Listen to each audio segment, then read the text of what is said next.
بسم الله الرحمن الرحيم إن الذين قالوا ربنا الله ثم استقاموا تتنزل عليهم الملائكة ألا تخافوا ولا تحزنوا وأبشروا بالجنة التي كنتم توعدون نحن أولياؤكم في الحياة الدنيا وفي الآخرة ولكم فيها ما تشتهي أنفسكم ولكم فيها ما تدعون نزلا من غفور رحيم ومن أحسن قولا ممن دعا إلى الله وعمل صالحا وقال إنني من المسلمين وقال الله تبارك وتعالى ولو أن أهل القرى آمنوا واتقوا لفتحنا عليهم بركات من السماء والأرض وقال الله تبارك وتعالى إنما يعمر مساجد الله من آمن بالله واليوم الآخر وأقام الصلاة وآتى الزكاة ولم يخش إلا الله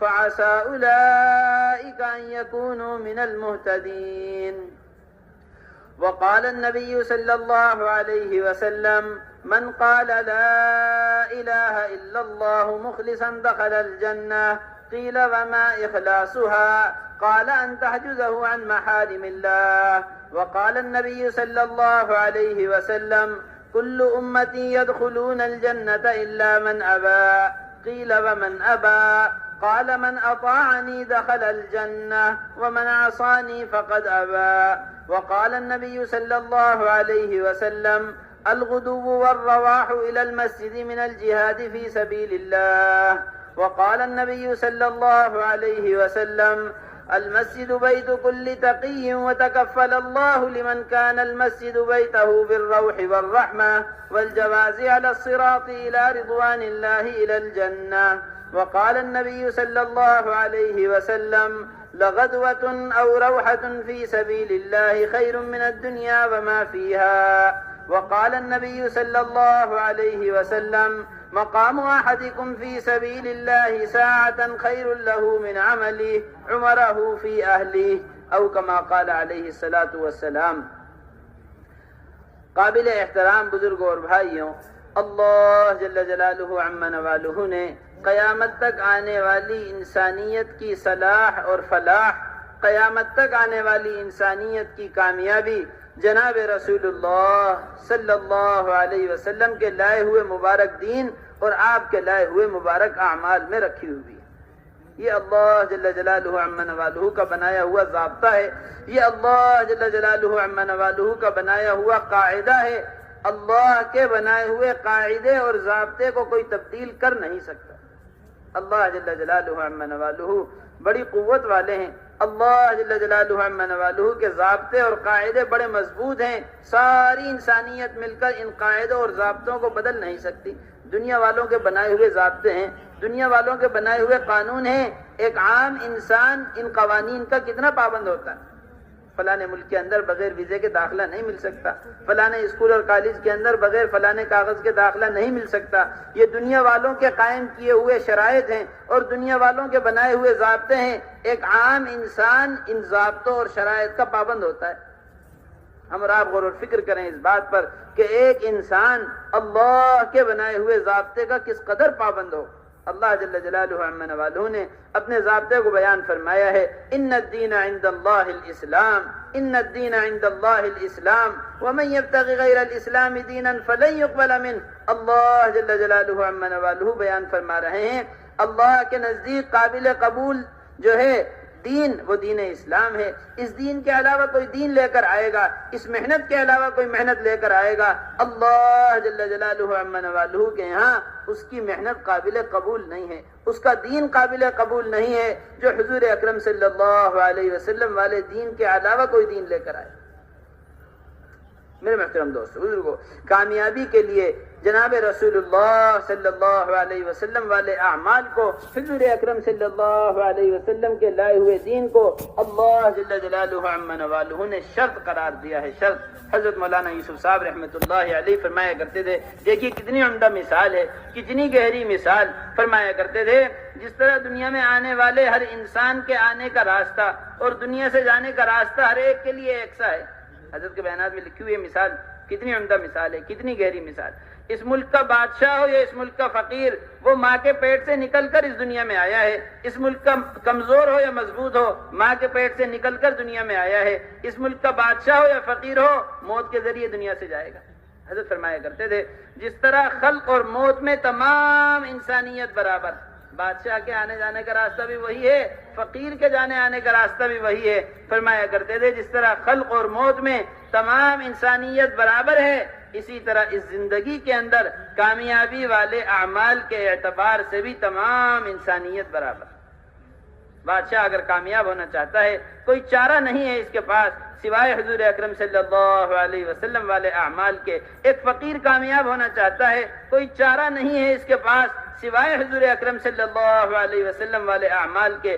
اللہ جل جلالہ عما نوالہ نے ان اعمال کو کامیابی کے لیے شرط قرار دیا ہے، شرط، اس کے بغیر کوئی کامیاب ہو نہیں سکتا۔ حضرت فرمایا کرتے تھے ساری انسانیت اپنی محنت کو کاروبار کے اوپر، دنیا کے کمانے پر لگائے ہوئے ہے۔ ساری محنتوں کے لگنے کے باوجود انسان ناکام نہیں ہے، کیونکہ محنت کا رخ بدلا ہوا ہے۔ محنت کا رخ کیا ہے؟ بدلا ہوا ہے۔ جس دنیا کو کما کر انسان کامیاب ہونا چاہتا ہے، حضرت فرمایا کرتے تھے ساری کی ساری دنیا کمانے کے باوجود، ساری دنیا کے اسباب جمع کرنے کے باوجود، اسباب جمع کرنے والوں کو یہ دنیا ہلاکت سے بچا نہیں سکی، تو ایک انسان تھوڑی سی دنیا کما کر ہلاکت سے کیسے بچ سکتا ہے؟ حضرت فرمایا کرتے تھے اگر اسباب میں اور نقشوں میں کامیابی ہوتی تو فرعون کبھی ہلاک نہ ہوتا، حامان کبھی ہلاک نہ ہوتا، اور قارون کبھی ہلاک نہ ہوتا، شداد کبھی ہلاک نہ ہوتا۔ زبردست بادشاہت میں اللہ نے فرعون کو ہلاک کر کے دکھلایا ہے، زبردست وزارت میں حامان کو ہلاک کر کے دکھلایا ہے، زبردست مالداری میں اللہ نے قارون کو ہلاک کر کے دکھلایا ہے، عالی شان گھر بنایا ہے، عالی شان جنت بسائی ہے شداد نے، عالی شان جنت بسانے کے باوجود اللہ نے اس کو ہلاک کر کے دکھلایا۔ حضرت مولانا صاحب رحمۃ اللہ علیہ کتنی قیمتی بات فرمایا کرتے تھے، کتنی عمدہ بات فرمایا کرتے تھے، کائنات کے نقشوں سے فائدہ حاصل کر لینا کامیابی نہیں ہے، کامیابی کا دھوکہ ہے۔ کائنات کے نقشوں سے کامیابی حاصل کر لینا کامیابی نہیں ہے، کائنات کے نقشوں سے فائدہ حاصل کر لینا کامیابی نہیں ہے، بلکہ کامیابی کا دھوکہ ہے۔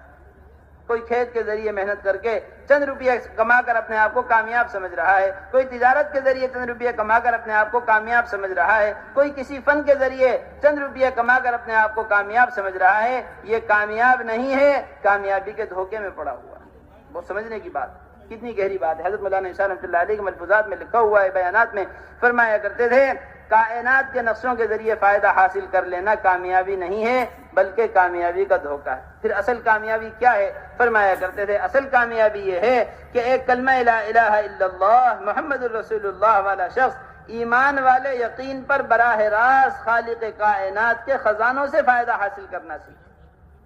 براہ راست اللہ کے خزانے سے یہ اپنی بیماریوں کو، اپنے مقدمات کو، اپنی تجارت کو، اپنی زراعت کو، اپنے پھیلے ہوئے تمام مسائل کو براہ راست اللہ کے خزانوں سے حل کرنا سیکھ جائے، یہ اصل کامیابی۔ حضرت مولانا عیسیٰ رحمۃ اللہ علیہ فرمایا کرتے تھے یہ دو قسم کی محنت ہیں، محنت کے دو رخ ہیں، دو رخ۔ دنیا کا پھیلا ہوا تمام باطل یہ سکھلاتا ہے اسباب جمع کرو، سامان جمع کرو، چیزیں جمع کرو، مال جمع کرو، مال کے ذریعے مسائل حل ہوں گے۔ انبیاء علیہم الصلوۃ والسلام یہ بتلاتے ہیں اللہ والا یقین پیدا کرو، اس یقین پر اللہ کے خزانے سے فائدہ حاصل کرو۔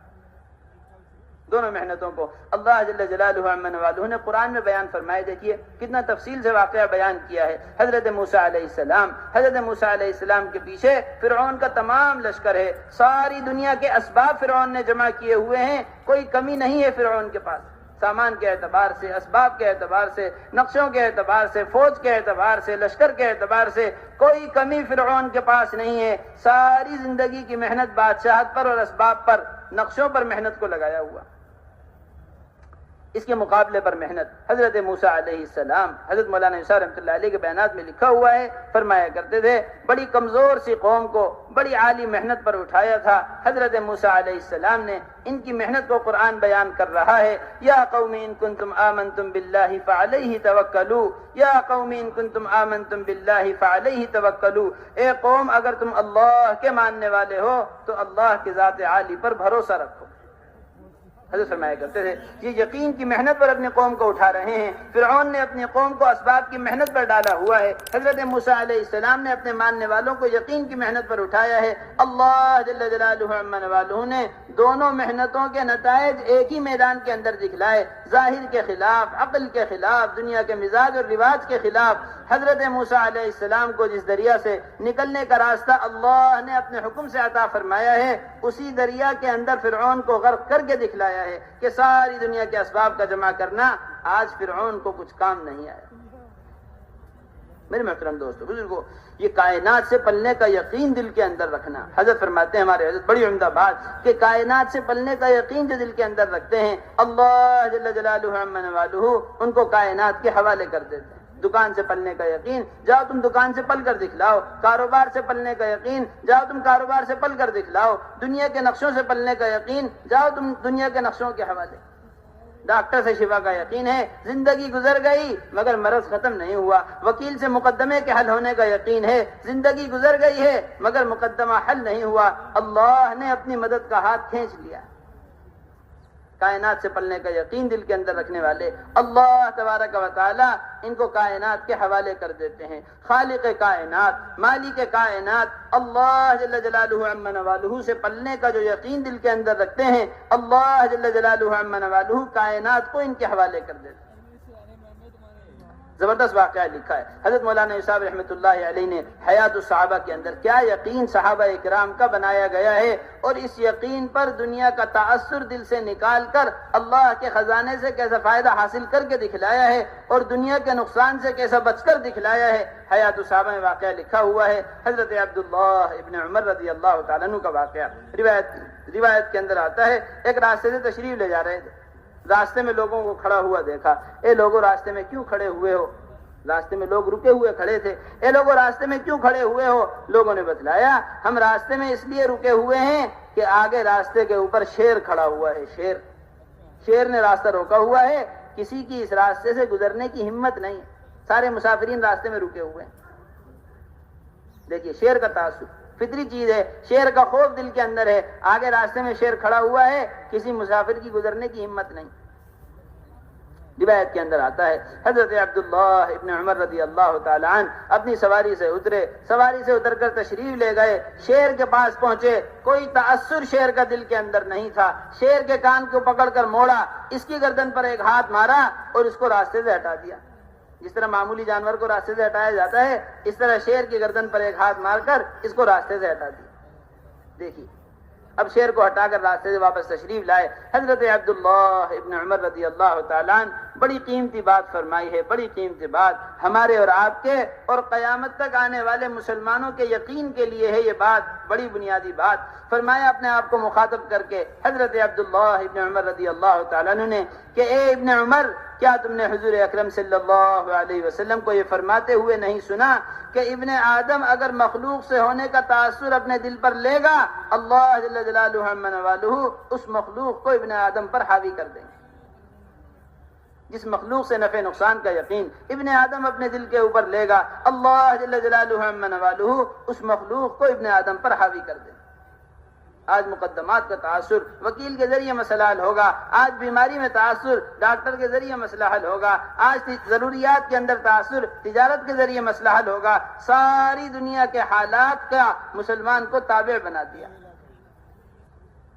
یہ حالات مسلمان کے اوپر اس وجہ سے ہیں کہ حالات سے ہونے کا تاثر مسلمان کے دل کے اندر ہے. حضرت عبداللہ ابن عمر رضی اللہ تعالیٰ عنہ یہ قاعدہ سکھلا رہے ہیں، اگر مسلمان اللہ جل جلالہ عما نوالہ کے سوا کسی مخلوق کا تاثر اپنے دل کے اندر نہ لے، اللہ جل جلالہ عما نوالہ کے سوا ابن آدم پر کوئی حاوی ہو نہیں سکتا. حضرت مولانا صاحب رحمۃ اللہ علیہ فرمایا کرتے تھے ایسی طاقت ہے یہ کلمہ لا الہ الا اللہ والا یقین، ایسی طاقت اگر ساری دنیا کے اندر پلنے کے نقشے بند ہو جائیں، سارے ملنے کے دروازے بند ہو جائیں، ایک یقین والا حضرت فرمایا کرتے تھے سارے آسمان لوہے کے ہو جائیں، ساری زمینیں پیتل کی ہو جائیں، آسمان سے برسنے کے لیے ایک قطرے کی گنجائش نہ ہو، زمین سے اگنے کے لیے ایک دانے کی گنجائش نہ ہو، گویا کہ اس بند لوہے کے کمرے کے اندر جہاں سے ضرورت کا پورا ہونا ممکن ہی نہیں ہے، ایک کلمہ لا الہ الا اللہ والا یقین رکھنے والا فرد اگر اللہ کے خزانوں سے پلنے کا یقین دل کے اندر رکھے گا، اللہ جل جلالہ عما نوالہ لوہے کے بند کمرے میں بھی اس کو پال کر دکھلائیں گے۔ میرے محترم دوستو بزرگو، اللہ جل جلالہ عما نوالہ اپنے کرنے میں اسباب کے محتاج نہیں ہے، اسباب کے محتاج اللہ جل جلالہ عما نوالہ اسباب کے محتاج۔ حضرت فرمایا کرتے تھے کلمہ لا الہ الا اللہ والا یقین دل کے اندر ہوگا، ایسی جگہ سے اللہ پال کر دکھلائیں گے جہاں سے پلنے کا وہم و گمان بھی نہیں ہوگا، جہاں سے پلنے کا وہم و گمان۔ اللہ جل جلالہ عما نوالہ نے انبیاء کو پال کر دکھلایا ہے۔ حضرت یونس علیہ السلام کو مچھلی کے پیٹ میں اللہ پال رہے ہیں، حضرت یوسف علیہ السلام کو اندھیرے کنویں میں اللہ پال رہے ہیں، حضرت موسیٰ علیہ السلام کو فرعون کے محل میں اللہ پال رہے ہیں، حضرت ابراہیم علیہ السلام کو آگ کی لپٹوں میں اللہ پال رہے ہیں، حضرت اسماعیل علیہ السلام کو دھار لگی ہوئی چھری کے نیچے اللہ پال رہے ہیں، حضرت ہاجرہ کو مکے کے اندھیرے جنگل کے اندر اللہ پال رہے ہیں۔ پالنے والے اللہ ہیں۔ روایت کے اندر آتا ہے، مفسرین نے لکھا ہے حضرت ابراہیم علیہ السلام کیسی زبردست ابتلا ہے، کیسی زبردست ابتلا، آگ میں ڈالے گئے، مخلوق سے ہونے کا کوئی تاثر دل کے اندر نہیں ہے، اما الیک فلا کہہ دیا، جبرائیل تمہاری مدد کی ضرورت نہیں ہے، اللہ کے حکم کی ضرورت ہے۔ اس دل کے تاثر پر اللہ تبارک و تعالی نے فیصلہ فرمایا ہے، یا نار کونی بردا وسلاما علی ابراہیم، یہ دل کا یقین ہے جو براہ راست اللہ کے خزانے سے فیصلہ کروا رہا ہے۔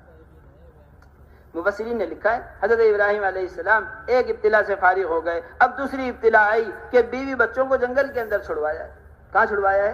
جنگل کے اندر۔ روایت کے اندر آتا ہے، قرآن شریف کہہ رہا ہے بواد غیر ذی زرع، ایسا جنگل ہے، ایسا جنگل جہاں نہ کھانے کا کوئی لقمہ ہے، نہ پینے کا کوئی گھونٹ ہے۔ مکہ مکرمہ میں نبی کے بیٹے کو اور نبی کی بیوی کو اللہ کے حکم پر چھوڑا ہے۔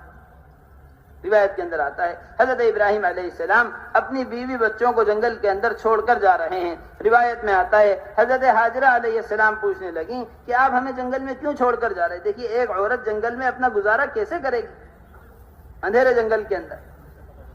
اللہ جل جلالہ عما نوالہ کے حکم پر پلنے کا جو یقین دل کے اندر رکھتے ہیں، اللہ جل جلالہ عما نوالہ ان کو ضائع نہیں فرماتے۔ یہ اس واقعے سے معلوم ہوتا ہے۔ حضرت ہاجرہ علیہ السلام روایت کے اندر آتا ہے حضرت ابراہیم علیہ السلام سے کہنے لگیں آپ ہمیں جنگل میں کیوں چھوڑ کر جا رہے ہیں؟ آپ ہمیں جنگل میں کیوں چھوڑ کر جا رہا ہے؟ روایت کے اندر آتا ہے ایک مرتبہ پوچھا خاموش رہیں، دوبارہ پوچھا پھر خاموش رہے، پھر دوبارہ پوچھا خاموش رہے، پھر پوچھا کیا اللہ کا حکم ہے؟ آپ اللہ کے حکم پر ہمیں یہاں چھوڑ رہے ہیں؟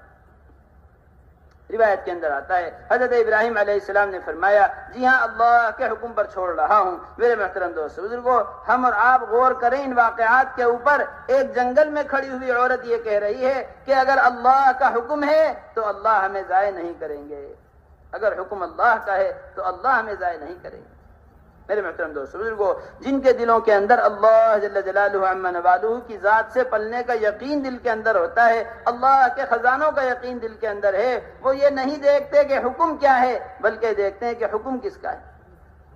آج مسلمان ہی دیکھتا ہے کہ کیا حکم ہے، حالات کے موافق ہے یا حالات کے مخالف ہے۔ اگر حالات کے موافق ہوا پھر تو عمل کیا جا سکتا ہے، لیکن اگر حالات کے مخالف اللہ کا حکم ہے، قرآن کا حکم ہے، پھر مسلمان کہتا ہے بھائی تجارت تو کرنی ہے، سود کے بغیر کام چلے گا نہیں، تجارت تو کرنی ہے، جھوٹ کے بغیر کام چلے گا نہیں، جھوٹ اور سود کا سہارا تو لینا پڑے گا اگر اس تجارت کو چلانا ہے۔ وہاں جنگل میں کھڑی ہوئی عورت یہ کہتی ہے کہ زندگی یہاں گزرنا ممکن نہ ہو، لیکن اگر اللہ کا حکم ہے تو زندگی یہیں گزاری جائے گی۔ اللہ اپنے حکم کے پورا کرنے والوں کو ضائع نہیں کرتا۔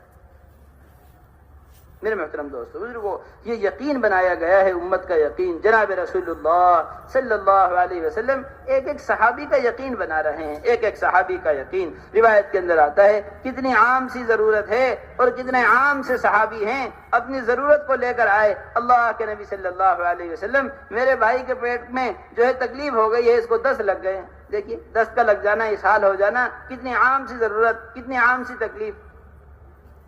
اللہ کے نبی صلی اللہ علیہ وسلم ایک تکلیف کے اندر اللہ کے خزانوں سے فائدہ حاصل کرنے کا راستہ ایک امتی کو سکھلا رہے۔ حیات الصحابہ میں واقعہ لکھا ہوا ہے، اللہ کے نبی صلی اللہ علیہ وسلم نے فرمایا جاؤ اپنے بھائی کو لے جا کر شہد پلاؤ۔ روایت کے اندر آتا ہے شہد لے جا کر پلایا، شہد کے پینے سے بجائے تکلیف صحیح ہونے کے اور زیادہ ہو گئی۔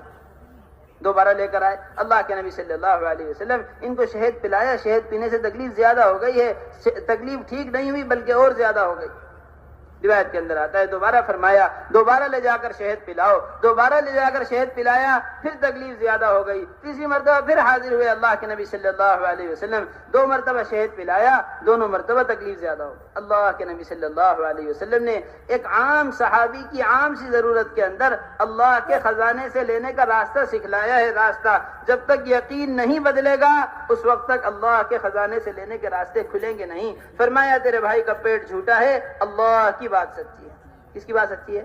اللہ کی بات سچی ہے۔ بھائی کا پیٹ جھوٹا ہے، اللہ کی بات سچی ہے، اس یقین کو بدلو، یقین کو۔ روایت کے اندر آتا ہے تیسری مرتبہ جا کر وہی شہد پلایا جو 2 مرتبہ سے تکلیف کو بڑھا رہا تھا، اللہ تبارک و تعالی نے تیسری مرتبہ اس شہد کو شفا کا ذریعہ بنا دیا۔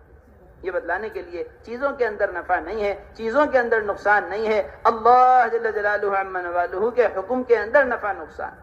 میرے محترم دوستو بزرگو، یہ یقین امت کا بنایا گیا ہے یقین۔ ہمارے حضرت فرماتے ہیں آج مسلمان کا سب سے بڑا نقصان ہوا ہے، سب سے بڑا نقصان وہ یقین کے بگڑنے کی وجہ سے ہوا کہ یقین کے بگڑنے کی وجہ سے مسلمان اللہ کے خزانے سے فائدہ حاصل کرنے میں بالکل محروم ہو گئے۔ بڑی عمدہ بات فرماتے ہیں ہمارے حضرت، آج مسلمان کا نقصان یقین کے بگڑنے کی وجہ سے ہوا ہے، اور یہ مسلمان کا یقین دل کے، اور یہ مسلمان کا یقین بگڑا ہے زبان کے بول کے بگڑنے کی وجہ سے۔ مسلمان کے دل کا یقین کس وجہ سے بگڑا ہے؟ زبان کے بول کے بگڑنے کی وجہ۔ علماء کرام نے لکھا یہ زبان جو انسان بات بولتا ہے دل کے اندر یقین کو اتارتی ہے، جو بات یہ کان سنتے ہیں وہ دل کے اندر اترتی ہے۔ جو کچھ زبان بولتی ہے وہ دل کے اندر یقین کو اتارتا ہے، جو کچھ کان سنتے ہیں وہ دل کے اندر۔ علماء کرام نے لکھا ہے اذا تکرر الکلام تقرر فی القلب، کانوں سے ٹکراتی رہتی ہے بات، دل کے اندر یقین اترتا رہتا ہے۔ یہ حضور اکرم صلی اللہ علیہ وسلم نے یقین بنایا۔ آج یہ یقین ہمارا بگڑا ہے زبان کے بول کے بگڑنے کی وجہ سے۔ کیسا واقعہ لکھا حیات الصحابہ کے اندر، حضرت علی ابن ابی طالب رضی اللہ تعالیٰ عنہ، حضور اکرم صلی اللہ علیہ وسلم کے چوتھے خلیفہ، اللہ کے نبی صلی اللہ علیہ وسلم کے داماد، اس امت کے بڑے عالم ہیں حضرت علی ابن ابی طالب رضی اللہ تعالیٰ عنہ، اس امت کے بڑے عالم حضرت علی ابن ابی طالب رضی اللہ تعالیٰ عنہ۔ حیات الصحابہ میں واقعہ لکھا ہوا ہے، ایک مرتبہ 2 کام کیے۔ کتنے کام؟ 2 کام، روایت لکھی ہوئی۔ حضرت علی بن ابی طالب رضی اللہ تعالیٰ عنہ نے ایک مرتبہ 2 عمل کیے، ایک صدقے والا عمل اور ایک تجارت والا کام۔ ایک عمل ہے، ایک سبب ہے۔ دیکھیے کتنا عجیب و غریب واقعہ۔ روایت کے اندر آتا ہے 6 درہم صدقہ کیے حضرت علی رضی اللہ تعالیٰ عنہ نے۔ یہ 6 درہم صدقہ کرنے والا عمل کیا، اس کے بعد تشریف لے گئے۔ روایت کے اندر آتا ہے ایک سواری بیچنے والا آیا، اس سے سواری خریدی 100 درہم میں۔ کتنے درہم میں؟ 100 درہم میں سواری خریدی۔ یہ سواری خرید کے ابھی تھوڑی دیر گزری تھی، ابھی سواری خرید کر فارغ ہوئے تھے کہ اس سواری کا ایک اور خریدار آ گیا۔ بتلائیے کس کی سواری ہے ہم خریدنا چاہتے ہیں؟ جی علی بن ابی طالب رضی اللہ تعالیٰ عنہ کی سواری ہے، آپ کتنے میں بیچیں گے؟ فرمایا میں 160 درہم میں بیچوں گا۔ کتنے میں بیچوں گا؟ 160 درہم میں۔ 100 درہم میں اس سواری کو خریدا، 160 درہم میں بیچ دیا۔ یہ جو تجارت کی ہے خرید و فروخت، اس کے اندر 60 درہم نفع کمایا۔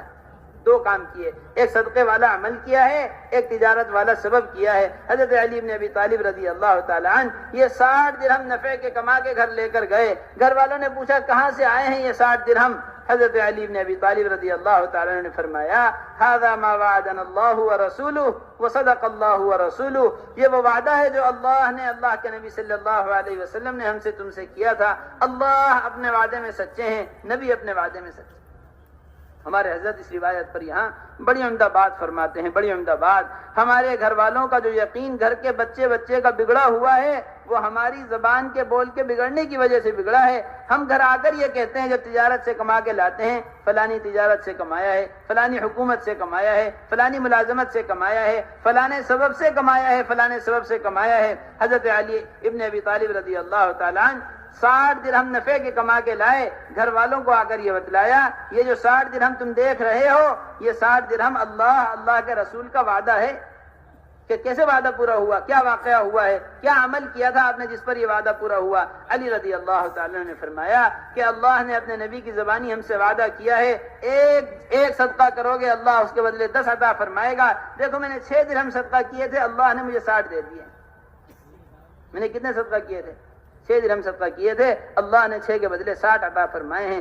گھر کے اندر بیٹھے ہوئے چھوٹے چھوٹے بچے، گھر کے اندر رہنے والی عورتیں، اعمال سے ہونے کا یقین ان کے دلوں میں اترا ہے اعمال کے تذکروں کی وجہ سے۔ آج ہمارے گھروں کا یقین جو بگڑا ہوا ہے، چھوٹا سا بچہ بھی اس بات کو جانتا ہے مال کے بغیر ضروریات پوری نہیں ہوں گی، تجارت کے بغیر مسائل حل نہیں ہوں گے، دواؤں کے بغیر بیماری ختم نہیں ہوگی، وکیل کے بغیر مقدمات حل نہیں ہوں گے۔ چھوٹے چھوٹے بچے کا جو یقین اسباب پر جمع ہوا ہے اور یقین بگڑا ہوا ہے، یہ ہمارے اور آپ کے زبان کے بول کے بگڑنے کی وجہ سے۔ صحابہ اکرام رضوان اللہ تعالی علیہم اجمعین کے گھروں کے اندر اعمال کا یقین، نماز کا یقین، صدقات کا یقین، روزوں کا یقین، اللہ والے اعمال پر اللہ کے خزانوں سے ہونے کا یقین جو تھا وہ اعمال کے تذکروں کی وجہ سے۔ میرے محترم دوست بزرگوں، بڑی عمدہ بات ہمارے حضرت فرماتے ہیں، بڑی عمدہ بات۔ اس یقین کو بنانے کے لیے ہم اور آپ روزانہ اللہ کی بڑائی کو بولنا اپنا وظیفہ بنائیں، دعوت کے ذریعے، انفرادی دعوت کے ذریعے، مسجد کی آبادی کے ذریعے، مسجد کے حلقات کے ذریعے، گشتوں اور ملاقاتوں کے ذریعے ہر مسلمان اللہ کی بڑائی کو بولنا اپنا وظیفہ بنائے۔ وظیفہ جس طرح وظیفہ ہوتا ہے ایک متعین مقدار پر متعین وقت کے اندر اندر اہتمام کے ساتھ ادا کیا جاتا ہے، اس طرح روزانہ اللہ کی بڑائی کو بولنا ہر مسلمان اپنا وظیفہ بنائے۔ ہمارے حضرت فرماتے ہیں جب تک مسلمان اللہ کی بڑائی کو بولنے کو اپنی پابندی کے ساتھ وظیفہ نہیں بنائے گا، اللہ کا یقین دل کے اندر اترے گا نہیں۔ جب تک مسلمان کی زبان پھیلے ہوئے نقشوں کا انکار نہیں کرے گی، اس وقت تک اللہ کے غیر کا یقین دل سے نکلے گا نہیں۔ بڑی عمدہ بات ہمارے حضرت فرماتے ہیں، داعی کی زبان سے نکلے ہوئے الفاظ کے ذریعے جب تک پھیلے ہوئے نقشوں کے اوپر ضرب نہیں پڑے گی، چوٹ نہیں پڑے گی، اس وقت تک اللہ کا غیر دل سے نکلے گا نہیں۔ روزانہ ہماری آپ کی زبان سے بات نکلے، ڈاکٹروں سے نہیں ہوتا، اللہ کے حکم سے ہوتا ہے، دواؤں سے نہیں ہوتا، اللہ کے خزانوں سے شفا ملتی ہے، وکیلوں سے نہیں ہوتا، اللہ کے کرنے سے ہوتا ہے، حکومتوں سے نہیں ہوتا، اللہ کے حکم سے ہوتا ہے، چیزوں سے نہیں ہوتا، نقشوں سے نہیں ہوتا۔ اللہ جل جلالہ عما والہ نے بغیر باپ کے اولاد دے کر دکھلایا ہے، بغیر ماں کے اولاد دے کر دکھلایا ہے، بغیر دوا کے مرض کو صحیح کر کے دکھلایا ہے اور دوا کے ساتھ مرض کو بڑھا کر بھی دکھلایا ہے۔ اللہ جل جلالہ عما والہ نے بغیر روٹی کے، بغیر کھانے کے بھوک کو مٹا کر دکھایا ہے اور کھانے کے ساتھ بھوک کو بڑھا کر بھی دکھلایا، یہ بتلانے کے لیے کہ اللہ اپنے کرنے میں کسی سبب کے محتاج نہیں۔ کیسا واقعہ لکھا ہے حیات الصحابہ کے اندر، اللہ جل جلالہ عما والہ کا حکم ہوا، حضور اکرم صلی اللہ علیہ وسلم کی دعا ہوئی، بغیر کھانے کے اللہ نے بھوک کو مٹا کر دکھایا۔ حیات الصحابہ میں واقعہ لکھا ہوا ہے، حضور اکرم صلی اللہ علیہ وسلم کی شہزادی حضرت فاطمہ الزہرا رضی اللہ تعالیٰ عنہ، کتنا اونچا مقام ہے، کسی بادشاہ کی کوئی حیثیت نہیں ہے، کسی وزیر کی کوئی حیثیت نہیں، کسی مالدار کی کوئی حیثیت نہیں، کسی شہزادی کی کوئی حیثیت نہیں، سید الانبیاء حضور اکرم صلی اللہ علیہ وسلم کی سب سے چہیتی بیٹی ہیں حضرت فاطمہ الزہرا رضی اللہ تعالیٰ عنہ، جنت کی تمام عورتوں کی سردار، جنت کی تمام عورتوں کی سردار، حسنین جنت کے جوانوں کے سردار ہیں، ان کی ماں ہیں حضرت فاطمہ الزہرا رضی اللہ تعالیٰ عنہ۔ کتنا اونچا مقام ہے، اللہ کے نبی صلی اللہ علیہ وسلم کی سب سے چہیتی بیٹی۔ روایت کے اندر آتا ہے انہوں نے اتنے اونچے مقام کے باوجود بڑے تکالیف کے دن رات گزارے ہیں، بڑے فاقوں کے ساتھ۔ حیات الصحابہ میں ان کے واقعات لکھے ہوئے، ان کے گھر کے اندر کوئی خادم نہیں تھا، پانی بھر کر لے کر آنا، گھر کی تمام ضروریات کا پورا کرنا یہ خود کیا کرتی تھی، اور اس کے ساتھ ساتھ اتنے فاقوں کے رات دن گزارے ہیں، اتنے فاقوں کے رات دن کہ فاقوں کی کثرت کی وجہ سے وہ حالت ہو جایا کرتی تھی کہ کمر کو سیدھا کرنے کی بھی طاقت باقی نہیں رہتی تھی۔ اللہ کے نبی صلی اللہ علیہ وسلم کی شہزادی حضرت فاطمہ رضی اللہ تعالیٰ عنہ، دیکھیے تو صحیح کتنی بڑی بات۔ حیات الصحابہ میں واقعہ لکھا ہوا ہے، حضور اکرم صلی اللہ علیہ وسلم کے پاس حاضر ہوئی، روایت کرنے والے کہتے ہیں اللہ اکبر، دیکھیے کیسا واقعہ، روایت کرنے والے کہتے ہیں حضرت فاطمہ الزہرا رضی اللہ تعالیٰ عنہ کا چہرہ ایسا فاقوں کی وجہ سے ہو گیا تھا کہ چہرے کا خون بالکل ختم ہو گیا، چہرے سے خون کے اثرات ختم ہو رہے تھے، بھوک کے حالات چہرے کے اوپر ایسے۔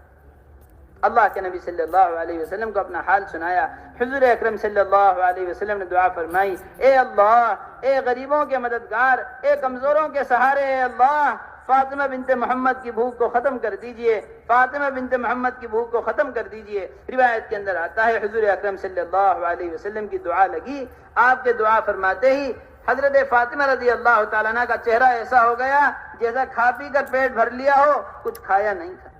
چہرے کے اوپر خون کے اثرات واپس آ گئے. خود فرماتی ہیں حضرت فاطمہ رضی اللہ تعالی عنہ، اسی روایت میں لکھا ہوا ہے حیات الصحابہ میں، جب سے حضور اکرم صلی اللہ علیہ وسلم نے مجھے دعا دی ہے اس کے بعد سے تمام زندگی کبھی مجھے بھوک نہیں لگی، تمام زندگی کبھی مجھے بھوک نہیں لگی. میرے محترم دوستو بزرگو، یہ اللہ جل جلالہ عم نوالہ کی قدرت ہے.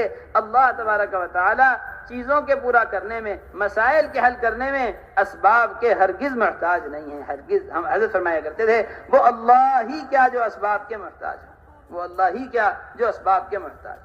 بس میرے محترم دوستو بزرگو، یہ دل کا یقین چاہا جا رہا ہے، دل کا یقین. حضرت مولانا یسار رحمۃ اللہ علیہ فرمایا کرتے تھے سب سے پہلی چیز یہ دل کا یقین ہے اللہ کے خزانوں سے فائدہ حاصل کرنے میں. فرمایا کرتے تھے پھر دوسری چیز ہے مسلمان کے جسم سے نکلنے والے اعمال، اس لیے کہ اللہ جل جلالہ عم نوالہ کے وعدے اسباب پر نہیں ہیں، اعمال پر.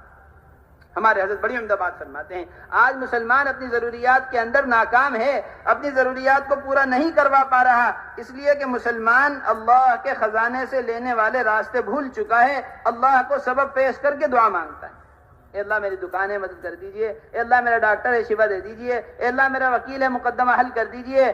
اللہ تبارک و تعالیٰ کے وعدے اسباب پر نہیں ہیں، اعمال پر. صحابہ کرام رضوان اللہ تعالی علیہم اجمعین اپنی ضروریات میں اللہ کے خزانے سے فائدہ حاصل کرنے میں کامیاب تھے کہ اللہ کے خزانوں سے لینے کا صحیح راستہ جانتے تھے. اے اللہ یہ میری نماز ہے، تیرا وعدہ نماز پر ہے، تو میرے مسئلے کو حل کر دے. اے اللہ یہ میری زکوٰۃ ہے، تیرا وعدہ زکوٰۃ پر ہے، تو میرے مسئلے کو حل کر دے. اے اللہ یہ میرے صدقات ہیں، تیرا وعدہ صدقے پر ہے، تو اپنے مسئلے کو حل کر دے. حضور اکرم صلی اللہ علیہ وسلم دیکھیے تو صحیح، ان کی ضروریات کے اندر، روزانہ کی ضرورت کے اندر، عام سے عام صحابی کی ضرورت میں ان کو اعمال سکھلا رہے. روایت کے اندر آتا ہے ایک صحابی آئے تاجر اللہ کے نبی صلی اللہ علیہ وسلم کے پاس. یہ روایت بھی حیات الصحابہ میں لکھی ہوئی ہے. حضرت جبیر ابن مطعم رضی اللہ تعالیٰ عنہ، جبیر ابن مطعم، یہ صحابہ اکرام رضوان اللہ تعالیٰ علیہ مجمعین کا زمانہ تھا. یہاں سے تجارت کے قافلے جایا کرتے تھے، قافلوں کے اندر لوگ جاتے تھے اور دوسرے ملکوں میں، دوسرے علاقوں سے جا کر تجارت کر کے آتے تھے، اپنا سامان بیچتے تھے، ان کا سامان خریدتے تھے. یہ ترتیب تجارت کی ہوتی تھی. روایت کے اندر آتا ہے حضرت جبیر ابن مطعم رضی اللہ تعالی عنہ حضور اکرم صلی اللہ علیہ وسلم کے پاس آئے. اللہ کے نبی صلی اللہ علیہ وسلم تجارت کا قافلہ جاتا ہے، میں بھی تجارت کے قافلے میں جاتا ہوں، سارا قافلہ خوب کما کے لے کے آتا ہے، میں سب سے زیادہ خستہ حال واپس آتا ہوں. سب سے زیادہ تھوڑی کمائی ہوتی ہے، سب سے زیادہ خستہ حال لوٹ کر آتا ہوں. حضور اکرم صلی اللہ علیہ وسلم ایک تاجر کی تجارت کے مسئلے کو حل کرنے کے لیے اس کو عمل بتلا رہے ہیں. اس کو کیا بتلا رہے ہیں؟ عمل. آج مسلمان پریشان ہے، تجارت چل نہیں رہی، کاروبار جم نہیں رہا، ملازمت چل نہیں رہی ہے، مسائل حل ہو نہیں رہے ہیں، ساری دنیا کے اسباب اس نے اختیار کر لیے ہیں، مگر اللہ کے اور اللہ کے نبی صلی اللہ علیہ وسلم کے بتلائے ہوئے اعمال اختیار کرنے کو مسلمان تیار نہیں. حضور اکرم صلی اللہ علیہ وسلم نے فرمایا تم جب بھی تجارت کے سفر پر جایا کرو جبیر ابن مطعم، قرآن شریف کی یہ صورتیں پڑھ لیا کرو. قل یا ایھا الکافرون بسم اللہ کے ساتھ، اذا جاء نصر اللہ والفتح بسم اللہ کے ساتھ، قل هو اللہ احد بسم اللہ کے ساتھ، قل اعوذ برب الفلق بسم اللہ کے ساتھ، قل اعوذ برب الناس بسم اللہ کے ساتھ. یہ 5 صورتیں بسم اللہ کے ساتھ پڑھ لیا کرو اور ایک بسم اللہ آخر میں پڑھ لیا کرو. یعنی 5 صورتیں بسم اللہ کے ساتھ اور ایک بسم اللہ مزید، 5 صورتیں 6 بسم اللہ.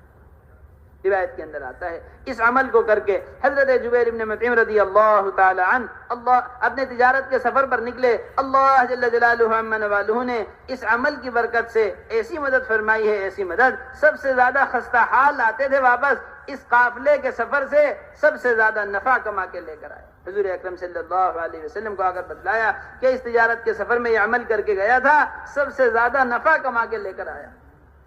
ایک تاجر کی ضرورت کے اوپر اللہ کے نبی صلی اللہ علیہ وسلم اعمال، تاکہ امت کا اعمال سے ہونے کا یقین بنے یقین. ایک تاجر آئے اللہ کے نبی صلی اللہ علیہ وسلم، میں تجارت کے لیے بحرین جانا چاہتا ہوں. فرمایا پہلے 2 رکعت نماز پڑھ لو. پہلے کیا کر لو؟ پہلے 2 رکعت نماز، تاکہ امت کا عمل سے ہونے کا یقین دل کے اندر اترے. اسباب کا انکار اسباب کو چھڑوانے کے لیے نہیں ہے، اسباب کا انکار اس وجہ سے ہے کہ اسباب سے ہونے کا یقین امت کے دل سے نکل جائے. ہمارے حضرت فرماتے ہیں کلمہ لا الہ الا اللہ والے یقین کا تقاضا یہ ہے. دیکھیے کتنی عمدہ بات. کلمہ لا الہ الا اللہ والے یقین کا تقاضا یہ ہے کہ وقت کی پریشانی کے اندر مسلمان اس وقت کے سبب پر اس وقت کے عمل کو مقدم کرے. اللہ کے نبی صلی اللہ علیہ وسلم نے عمل مقدم کروایا ہے. تم تجارت کے لیے جا رہے ہو، تجارت میں برکت کی دعا بھی فرمائی ہے اور تجارت کا حکم بھی فرمایا ہے اور تجارت کو اختیار کرنے کے لیے بھی فرمایا ہے۔ اب ایک تاجر جب اجازت لینے آئے تو تجارت پر نماز کو مقدم کروائے کہ کلمہ لا الہ الا اللہ والے یقین کا تقاضا یہ ہے کہ ایک مسلمان وقت کی پریشانی میں اس وقت کے سبب پر اس وقت کے عمل کو مقدم کرے۔ یہ حضور اکرم صلی اللہ علیہ وسلم کا سکھلایا ہوا طریقہ ہے۔ وہ سید الانبیاء حضور اکرم صلی اللہ علیہ وسلم جن کے لیے سارے آسمان کے فرشتے خادموں کی حیثیت رکھتے ہیں، خادموں کی، جبرائیل بھی ان کے خادم ہیں، میکائیل بھی ان کے خادم ہیں، اسرافیل بھی ان کے خادم ہیں، جن کو اللہ تبارک و تعالی نے ایسی محبت عطا فرمائی ہو اور ایسا مقام عطا فرمایا ہو، وہ سید الانبیاء حضور اکرم صلی اللہ علیہ وسلم اپنی روزانہ کی ضرورت کو مسجد سے پورا کروا کے دکھلا رہے ہیں ہمیں اور آپ کو بتلانے کے لیے۔ قیامت تک آنے والے مسلمانوں کو اللہ کے خزانے سے لینے کا راستہ سکھلانے کے لیے حضرت ابو بکر و عمر رضی اللہ تعالی عنہما حضور اکرم صلی اللہ علیہ وسلم کو مسجد میں دیکھا۔ اللہ کے نبی صلی اللہ علیہ وسلم آپ اس وقت مسجد میں کیسے تشریف لائے، یعنی کیا ضرورت ہے جو آپ کو مسجد میں لے کر آئی ہے؟ اللہ کے نبی صلی اللہ علیہ وسلم نے فرمایا گھر میں کھانے کی کوئی چیز نہیں ہے، کھانے کی ضرورت کو پورا کرنے کے لیے مسجد آیا۔ بڑی عمدہ بات ہمارے حضرت فرماتے ہیں، بڑی عمدہ بات، وہ اعمال جو حضور اکرم صلی اللہ علیہ وسلم نے ایک مسلمان کو اس کی پریشانی کے وقت میں سکھلائے تھے، آج ہم نے یقین کے بگڑنے کی وجہ سے ان اعمال کو سب سے آخری درجہ دیا ہوا ہے۔ خدا نہ کرے گھر کے اندر کوئی بیمار ہو گیا، محلے کے کلینک لے کے جاتے ہیں، ڈاکٹروں کو دکھلاتے ہیں، سارے ڈاکٹروں کو دکھلا لیا، سارے ڈاکٹروں نے انکار کر دیا، نعوذ باللہ ثم نعوذ باللہ، جب ساری مخلوق سے بالکل مایوس ہو جاتے ہیں آخر میں اللہ کا خیال آتا ہے، بھئی اب تو سارے ڈاکٹروں نے ہاتھ کھڑے کر لیے، اب تو دعا کام آئے گی، اب تو سارے ڈاکٹروں نے انکار کر دیا، اب تو صدقہ کام آئے گا، اب تو سارے ڈاکٹروں نے منع کر دیا ہے، اب تو نماز کام آئے گی۔ یہ وہ اعمال ہیں جو حضور اکرم صلی اللہ علیہ وسلم نے ضرورت کے پورا کرنے میں سب سے پہلے درجے پر سکھلائے تھے، سب سے پہلے درجے پر عمل کرنے کا حکم دیا تھا۔ آج ہم نے یقین کے بگڑنے کی وجہ سے سب سے آخری درجہ ان اعمال کو دیا ہوا۔ میرے محترم دوستو، بزرگو، صحابہ کرام رضوان اللہ تعالی علیہم اجمعین نے اس زندگی کو اختیار کیا ہے اور اس زندگی پر اللہ جل جلالہ عم نوالہ کے خزانوں سے فائدے حاصل کیے ہیں۔ بڑی عمدہ بات حضرت فرمایا کرتے تھے حضرت مولانا یوسف رحمۃ اللہ علیہ کہ ہم اور آپ عام انسان ہیں، ہم بطور عام انسان ہونے کے اللہ کے خزانوں سے لینا جانتے نہیں ہیں۔ ہم بطور عام انسان ہونے کی کیا نہیں جانتے کہ اللہ کے خزانے سے مسائل کو کیسے حل کیا جائے۔ حضرت کے ملفوظات میں یہ ملفوظ چھپا ہوا ہے، بڑا عمدہ ملفوظ، فرمایا کرتے تھے ہم اور آپ عام انسان ہیں، بطور عام انسان ہونے کے اللہ کے خزانے سے لینا ہم جانتے نہیں ہیں، اللہ کے خزانوں سے لینا انبیاء علیہم الصلوۃ والسلام سکھلاتے ہیں۔ قیامت تک جو مسلمان بھی اللہ کے خزانے سے فائدہ حاصل کرنا چاہتا ہے وہ حضور اکرم صلی اللہ علیہ وسلم والے طریقے سے فائدہ حاصل کر سکتا ہے۔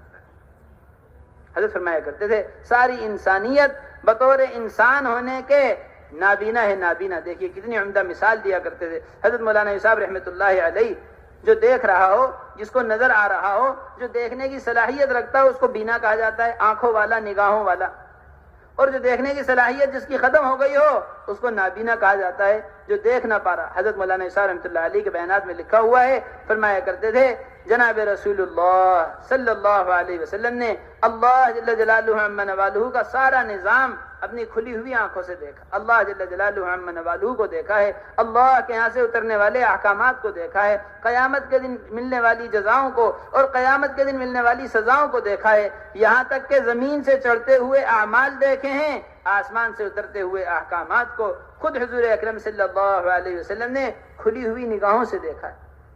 اس بنا پر حضور اکرم صلی اللہ علیہ وسلم بینا ہے، بینا یعنی دیکھنے والے جنہوں نے دیکھا ہوا ہو، اور ہم اور آپ اور قیامت تک آنے والی تمام انسانیت نابینا ہے، چونکہ ہم نے اللہ کے اس نظام کو دیکھا نہیں ہے اور نہ دیکھ سکتے ہیں۔ فرمایا کرتے تھے نتیجہ کیا ہے؟ اب نتیجہ یہ ہے کہ ایک اندھے آدمی کی عافیت اس میں ہے کہ وہ اپنے آپ کو آنکھوں والے کے حوالے کر دے۔ کیا کر دے؟ آنکھوں والے کے حوالے۔ اندھا آدمی اپنے گھر سے نکل کر منزل تک پہنچ نہیں سکتا، خدا کی قسم جس طرح ایک اندھا آدمی گھر سے نکل کر منزل کو پہنچ نہیں سکتا، اسی طرح ایک انسان بغیر حضور اکرم صلی اللہ علیہ وسلم والے اعمال کے کامیابی کی منزل کو پہنچ نہیں سکتا۔ ایسی عزت والے اعمال، ایسی حفاظت والے اعمال، ایسی ترقی والے اعمال، ایسے اعمال سکھلائے ہیں، ایسے اعمال۔ آج مسلمان ساری دنیا کے اندر جن باطل طاقتوں کا تأثر دل کے اندر لیے ہوئے بیٹھا ہے، جن باطل طاقتوں سے ڈرا ہوا بیٹھا ہے، اگر یہ مسلمان حضور اکرم صلی اللہ علیہ وسلم والے اعمال پر زندگی لے آئے، اللہ جل جلالہ عم نوالہ ساری دنیا کی باطل طاقتوں کو مسلمان کے تابع کر دیں گے۔ دیکھیے کیسی روایت حیات الصحابہ میں لکھی ہوئی ہے، ہمارے حضرت بیانات میں سناتے ہیں، کتنی عمدہ روایت ہے۔ حضور اکرم صلی اللہ علیہ وسلم والے اعمال کتنی قوت والے اعمال ہیں۔ حضور اکرم صلی اللہ علیہ وسلم مکہ مکرمہ کے اندر حاجیوں کے پاس جایا کرتے تھے، حاجیوں کے قافلوں کے پاس، اور جا کر فرماتے تھے من یأوینی من ینصرنی، کون مجھے ٹھکانہ دے گا، کون میری رہبری کرے گا، کون میری مدد کرے گا اس دین کے کام میں اور اس دین کے پھیلانے میں، اللہ کے اس دین کی امانت کو انسانوں تک پہنچانے میں کون مجھے ٹھکانہ دے گا اور کون مدد کرے گا۔ آنے والے جو حاجی آتے تھے ان کو اللہ کے نبی صلی اللہ علیہ وسلم اس بات کے لیے تیار کیا کرتے تھے اور اس بات کے لیے تشکیل کیا کرتے تھے۔ روایت کے اندر آتا ہے حضور اکرم صلی اللہ علیہ وسلم نے ایک مرتبہ اسی طرح ایک آنے والے قافلے سے فرمایا کہ کیا تم مجھے ٹھکانہ دو گے اپنے ملک کے اندر کہ میں وہاں رہ کر اللہ کے دین کی اس محنت کو کر سکوں۔ روایت میں آتا ہے بنو بکر ابن وائل کے لوگ تھے، بنو بکر ابن وائل۔ اللہ کے نبی صلی اللہ علیہ وسلم نے ان سے فرمایا اے بنو بکر ابن وائل، تم مجھے اپنے علاقے کے اندر ٹھکانہ دے دو، میں تمہارے یہاں رہ کر اللہ کے دین کی مدد کرنا چاہتا ہوں، وہاں رہ کر اللہ کے دین کی محنت کرنا چاہتا ہوں، ٹھکانہ دے دو اپنے۔ روایت کے اندر آتا ہے بنو بکر ابن وائل کے لوگوں نے کہا ہم آپ کو ٹھکانہ نہیں دے سکتے، ہم آپ کو ٹھکانہ نہیں دے سکتے، اس لیے کہ ہمارا بادشاہ بڑا سخت ہے، ذرہ برابر حکم عدولی کو وہ برداشت نہیں کرتا، اس کو معلوم ہوا کہ ہم نے آپ کو ٹھکانہ دیا ہوا ہے، وہ ہمیں سخت سے سخت سزا دے گا، وہ ذرہ برابر حکم عدولی برداشت نہیں کرتا، کوئی رعایت نہیں کرتا۔ ہمارا بادشاہ بہت سخت ہے، اس بادشاہ کے خوف، اور بہت طاقتور بادشاہ ہے، اس بادشاہ کے خوف کی وجہ سے ہم آپ کو ٹھکانہ نہیں دے سکتے۔ دیکھیے کتنی عجیب روایت ہمارے حضرت سناتے ہیں، یعنی ابھی تک اسلام نہیں لائے یہ لوگ، بنو بکر ابن وائل کے لوگ اپنے بادشاہ کی طاقت سے ڈرے ہوئے ہیں، اس لیے حضور اکرم صلی اللہ علیہ وسلم کو ٹھکانہ نہیں دے رہے۔ اللہ کے نبی صلی اللہ علیہ وسلم نے فرمایا بنو بکر ابن وائل اگر تم یہ اعمال کر لو جو اعمال میں بتلا رہا ہوں، اور کیا عمل ہے، اتنا آسان عمل، 33 مرتبہ سبحان اللہ، 33 مرتبہ الحمدللہ، 33 مرتبہ اللہ اکبر، اگر تم یہ اعمال کر لو بنو بکر ابن وائل جو اعمال میں تمہیں بتلا رہا ہوں، جس بادشاہ سے اور اس کی طاقت سے تم ڈرے ہوئے ہو، اللہ اس کی ساری بادشاہت تمہارے حوالے کر دیں گے، اور اس بادشاہ کی تمام اولاد کو اللہ تمہارا غلام بنا دیں گے۔ یہ ہیں حضور اکرم صلی اللہ علیہ وسلم والے اعمال۔ حضرت مولانا الیاس رحمۃ اللہ علیہ فرمایا کرتے تھے ایسی قوت اور حفاظت والے اعمال ہیں، اگر ایک بستی مسلمان ایسی آباد کر لیں جہاں چھوٹے بچے سے لے کر بڑے تک سب حضور اکرم صلی اللہ علیہ وسلم والے اعمال پر زندگی گزار رہے ہوں، حضرت فرمایا کرتے تھے میں یقین کے ساتھ کہتا ہوں، یقین کے ساتھ ساری دنیا کی طاقتیں مل کر اس بستی کا کچھ بگاڑ نہیں سکتی۔ فرمایا کرتے تھے میں ساری دنیا سے کہہ دوں گا کہ اپنی ساری طاقتوں کو اس بستی پر آزما لو، تم اس بستی کا نقصان کر نہیں سکتے، کیونکہ یہاں کا رہنے والا مسلمان حضور اکرم صلی اللہ علیہ وسلم کے طریقے پر زندگی، یہ مدینہ منورہ کے رہنے والے لوگ ہیں۔ میرے محترم دوستو بزرگو، ان کے کچے مکانات، ان کی سادہ زندگی، مال کے بغیر زندگی گزار رہے ہیں، انتظام کے بغیر زندگی۔ مورخین نے لکھا ہے حضرت عمر بن الخطاب رضی اللہ تعالیٰ عنہ کا زمانہ ہے، بڑی بڑی سلطنت، بڑی بڑی بادشاہت اس بات کا فیصلہ کر چکے تھے ہم مسلمانوں سے مقابلہ کر نہیں سکتے ہیں، اتنی بڑی طاقت اللہ نے مسلمانوں کو بنایا، بغیر کسی انتظام کے، بغیر کسی سامان کے، بغیر کسی دنیاوی اسباب کے۔ کیا وجہ تھی؟ حضور اکرم صلی اللہ علیہ وسلم والے اعمال ان کی زندگی میں۔ حضرت عمر بن الخطاب رضی اللہ تعالیٰ عنہ کے زمانے میں رومیوں کی سلطنت اور بڑی بڑی بادشاہت، وہ اس بات کا فیصلہ کر چکے تھے کہ مسلمان سے مقابلہ آسان نہیں۔ کیا تھا مسلمان کے پاس؟ ان کے پاس انتظامات نہیں ہیں، ان کے پاس دنیاوی اسباب نہیں ہیں، دنیاوی مالداری ان کے پاس نہیں ہے، سیدھی سادہ زندگی ہے۔ حضور اکرم صلی اللہ علیہ وسلم والے اعمال پر یہ زندگی گزاری جا رہی ہے۔ ساری دنیا کے اندر اللہ نے ایسا رعب اور عزت سے نوازا ہے، ایسے رعب اور عزت سے کہ بڑی بڑی سلطنت، بڑے بڑے بادشاہ ان سے کانپا کرتے تھے۔ دیکھیے تو صحیح، اللہ کے نبی صلی اللہ علیہ وسلم نے جن کو اسلام کے لیے مانگا ہو، جو حضور اکرم صلی اللہ علیہ وسلم کی دعا پر اللہ تبارک و تعالیٰ کے حکم سے اسلام لے کر آئے، اور سارے اسلام کو ان کے ذریعے عزت ملی ہے، سارے اسلام کو، حضرت عمر بن الخطاب رضی اللہ تعالیٰ عنہ۔ کتنی بڑی بات. اللہ کے نبی صلی اللہ علیہ وسلم نے دعا مانگی ہے, اے اللہ ابو جہل کے ذریعے, یہ عمر بن الخطاب کے ذریعے اسلام کو قوت عطا فرما دیجئے. اللہ تبارک و تعالی نے حضرت عمر رضی اللہ تعالیٰ عنہ کے حق میں اس دعا کو قبول فرمایا, اسلام لے آئے. حیات الصحابہ میں لکھا ہوا ہے مکہ مکرمہ میں کلمہ لا الہ الا اللہ کی آواز بلند ہوئی, ایسی بلند کہ اس سے پہلے کبھی مکے میں اتنی بلند آواز سے کلمہ لا الہ الا اللہ سنا نہیں گیا تھا. عمر بن الخطاب اسلام لائے ہیں, مکے کی گلیوں میں نکل گئے. ابھی تک یہاں مسلمان کلمہ لا الہ الا اللہ پڑھ نہیں سکتے تھے بآواز بلند. حضرت عمر بن الخطاب رضی اللہ تعالیٰ عنہ نکلے, فرمایا کہ عمر بن الخطاب ایمان لے آیا ہے مکہ مکرمہ کے کسی پہلوان کی یہ مجال جس نے اپنی ماں کا دودھ پیا ہوا ہو کہ نکل کر عمر بن الخطاب سے مقابلہ کر کے تو دکھلائے, عمر بن الخطاب کو روک کر دکھلائے. حضرت عبداللہ ابن مسعود رضی اللہ تعالیٰ عنہ فرماتے ہیں حضرت عمر بن الخطاب رضی اللہ تعالیٰ عنہ کی خلافت سارے اسلام کے لیے رحمت. حضرت عمر بن الخطاب رضی اللہ تعالیٰ عنہ کا ایمان لے کر آنا سارے اسلام کے لیے عزت. سارے اسلام کے لیے کیا ہے؟ سارے اسلام کے لیے عزت ہے. دیکھیے تو صحیح کتنی بڑی بات ہے, جن کے ذریعے اللہ جل جلالہ عمن والہ نے سارے اسلام کو عزت سے نوازا ہو. سارے اسلام کو وہ قیامت تک آنے والے مسلمان کو عزت کا راستہ بتلا رہے. وہ قیامت تک آنے والے مسلمان کو کیا بتلا رہے؟ عزت کا راستہ. روایت کے اندر آتا ہے شام کے علاقے میں تھے حضرت عمر بن الخطاب رضی اللہ تعالیٰ عنہ. شام کے علاقے میں بڑا سیدھا سادہ حلیہ, بڑا سیدھا سادہ انداز, بہت سادہ سی سواری تھی اور بہت پرانا سا لباس پہنا ہوا تھا. اس لباس کے اوپر پیبند لگے ہوئے تھے. یہاں کے رہنے والوں نے کہا امیر المومنین اگر آپ کی سواری بڑی عمدہ ہوتی, اس سادہ سواری کے مقابلے اچھی سواری آپ کے پاس ہوتی اور اس پرانے لباس کے بدلے آپ نے نیا لباس پہنا ہوا ہوتا تو شام کے لوگ آپ کو زیادہ عزت کی نگاہ سے دیکھتے. آج مسلمان یہ دیکھتا ہے کہ فلانے طریقے میں عزت ملے گی, فلانے ماحول میں فلانے طریقے میں عزت ملے گی, فلانے ماحول کے اندر فلانے لباس میں عزت ملے گی, یہ سوچتا ہے مسلمان. دیکھیے شام کے علاقے کے اندر حضرت عمر بن الخطاب رضی اللہ تعالیٰ عنہ سے کہا جا رہا ہے کہ اگر آپ نے نیا لباس پہنا ہوا ہوتا اور اچھی سواری آپ کے پاس ہوتی تو یہاں کے لوگ مزید عزت کی نگاہ سے آپ کو دیکھتے.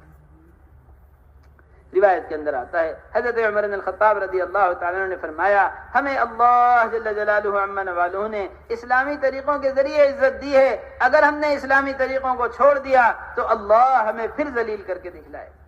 اگر ہم نے اسلامی طریقوں کو چھوڑ دیا. ایک روایت میں لکھا ہوا ہے حیات الصحابہ کے اندر حضرت ابو عبیدہ بن الجراح رضی اللہ تعالیٰ نے فرمایا ابو عبیدہ تم بتلاؤ ہم کیسی قوم تھے, کتنی گری پڑی قوم, کوئی ہمارے پاس بیٹھنے کو تیار نہیں تھا, کتنی گری پڑی قوم تھے ہم, کتنے بے حیثیت قوم تھے. اللہ جل جلالہ عمن والہ نے آج جو عزتیں ہمیں عطا فرمائی ہیں وہ حضور اکرم صلی اللہ علیہ وسلم کے طریقوں پر عطا فرمائی ہیں. ہم نے آپ کے طریقوں کو چھوڑ دیا, اللہ ہمیں پھر ذلیل کر کے دکھلائے. میرے محترم دوستو بزرگو, یہ حضور اکرم صلی اللہ علیہ وسلم کی سنتیں ہمارے حضرت بڑی عمدہ بات فرماتے ہیں. آج مسلمان سنت کو سنت ہونے کی وجہ سے چھوڑ دیتا ہے. صحابہ اکرام رضوان اللہ تعالی علیہم اجمعین اس سنت پر عمل کیا کرتے تھے سنت ہونے کی وجہ سے. یہ تو اللہ کے نبی صلی اللہ علیہ وسلم کا طریقہ ہے. میری ضرورت اس طریقے کے علاوہ کسی طریقے پر پوری ہو نہیں سکتی. حضرت عبداللہ ابن عمر رضی اللہ تعالیٰ عنہ اللہ کے نبی صلی اللہ علیہ وسلم کے دوسرے خلیفہ حضرت عمر رضی اللہ تعالیٰ عنہ کے بیٹے ہیں اور یہ بھی بہت بڑے صحابی ہیں, یہ بھی بہت بڑے عالم ہیں. روایت کے اندر آتا ہے ان کی زندگی میں خصوصیت تھی کہ اللہ کے نبی صلی اللہ علیہ وسلم کی سنتوں پر چن چن کر عمل کیا کرتے. کثرت عمل کی وجہ سے حضرت عبداللہ ابن عمر رضی اللہ تعالیٰ عنہ کو دیوانہ کہا جانے لگا. دیوانہ, محبت ہوتی ہے نا, محبت کی انتہا ہوتی ہے عشق ہوتا ہے, عشق کی انتہا ہوتی ہے تو دیوانگی ہوتی ہے. یہ حضور اکرم صلی اللہ علیہ وسلم سے, آپ کی ذات سے, آپ کے طریقوں سے, آپ کی زندگی سے, آپ کی سنتوں سے دیوانگی والی محبت کرتے ہیں. ساری دنیا مل کر ان کے طریقے کو بدل نہیں سکتی. ساری دنیا مل کر, ساری دنیا کا ماحول مل کر ان کا طریقہ بدلوا نہیں سکتا ہے. آج مسلمان سنت کو چھوڑ دیتا ہے. سنت سمجھ بھائی سنت ہی تو ہے, کوئی فرض تو نہیں ہے, کوئی واجب تو نہیں ہے, موقع ملا تو کر لیا, موقع نہ ملا تو نہ کیا. دیکھیے کتنی بڑی بات لکھی ہے علماء کرام نے, کتنی بڑی بات. شاہ صاحب نے لکھا ہے تفسیر فتح العزیز کے اندر, بڑے مفسر ہیں اور بڑی تفسیر ہے اور بڑی بات لکھی ہے. لکھا ہے شاہ صاحب نے تفسیر فتح العزیز کے اندر کہ وہ مسلمان جو سنت کو ہلکا سمجھ کر چھوڑ دے, وہ مسلمان جو سنت کو ہلکا سمجھ کر چھوڑ دے, ایسا مسلمان فرائض سے بھی محروم کر دیا جاتا ہے. جو سنت کو ہلکا سمجھ کر چھوڑ دے وہ فرائض سے بھی محروم کر دیا جاتا ہے۔ علماء کرام نے لکھا ہے جو فرائض سے محروم کر دیا جاتا ہے وہ بڑے بڑے گناہوں میں مبتلا ہو جاتا ہے، اس کو اندازہ بھی نہیں ہوتا کہ وہ بڑے بڑے حرام کاموں میں پڑ چکا ہے، اور جو حرام کاری میں پڑ جائے اس کی زندگی بالکل ہلاک ہو جاتی ہے۔ اور اس ہلاکت کی ابتدا کہاں سے ہوتی ہے؟ سنتوں کو ہلکا سمجھنے سے۔ لوگوں سے کہا جاتا ہے مسلمانوں سے بھائی سنت پر عمل کر لو، وہ لوگ کہتے ہیں کہ جی آپ ہمارے ظاہر پر مت جاؤ، ہمارے لباس پر مت جاؤ، ہمارے چہرے پر مت جاؤ، ہمارے ظاہر پر مت جاؤ، دل کا حال آپ نہیں جانتے، دل میں اللہ کی بہت محبت ہے، دل میں نبی کی بہت محبت ہے، آپ ظاہر کو دیکھ کر فیصلہ مت کرو، دل کا حال اللہ جانتا ہے۔ لوگ کہتے ہیں کہ بھائی آپ ظاہر کو دیکھ کر فیصلہ مت کرو، دل کا حال اللہ جانتا ہے، دل میں محبت دیکھیے کتنی عمدہ بات لکھی ہے۔ حضرت شیخ زکریا رحمۃ اللہ علیہ نے فضائل میں نقل کیا ہے مفسرین کا قول، اور مفسرین کا کتنا عمدہ قول نقل کیا ہے۔ فرمایا ہے مفسرین کے قول کو نقل کرتے ہوئے وہ آدمی جو اللہ سے محبت کا دعویٰ کرے مگر حضور اکرم صلی اللہ علیہ وسلم کی سنتوں پر عمل نہ ہو، ایسا دعویٰ کرنے والا اپنے دعوے میں جھوٹا ہے۔ جس کی زندگی حضور اکرم صلی اللہ علیہ وسلم کے طریقے پہ نہیں ہے اس کو اللہ سے محبت نہیں ہے۔ مفسرین کے قول کو نقل کیا حضرت شیخ زکریا رحمۃ اللہ علیہ نے، اور اس آیت کے ذیل میں نقل کیا ہے قل ان کنتم تحبون اللہ فاتبعونی یحببکم اللہ ویغفر لکم ذنوبکم۔ اللہ تبارک و تعالیٰ فرما رہے ہیں نبی جی آپ کہہ دیجئے اگر تم اللہ سے محبت کرتے ہو تو نبی کے طریقے پر زندگی گزارو، یہ نبی کی اتباع کرنا تمہیں اللہ کا محبوب بنا دے گا اور تمہارے گناہوں کو بھی معاف کر دے گا۔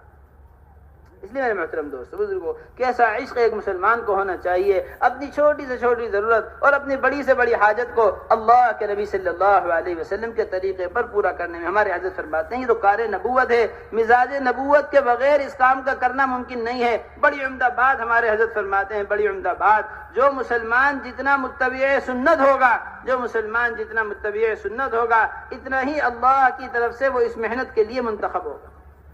جتنا مسلمان متبع سنت ہوگا اتنا ہی اللہ کی طرف سے اس محنت کے لیے منتخب۔ یہ تو حضور اکرم صلی اللہ علیہ وسلم والی محنت ہے، آپ والے طریقے کے بغیر اس میں زندگی گزارنا کیسے ممکن؟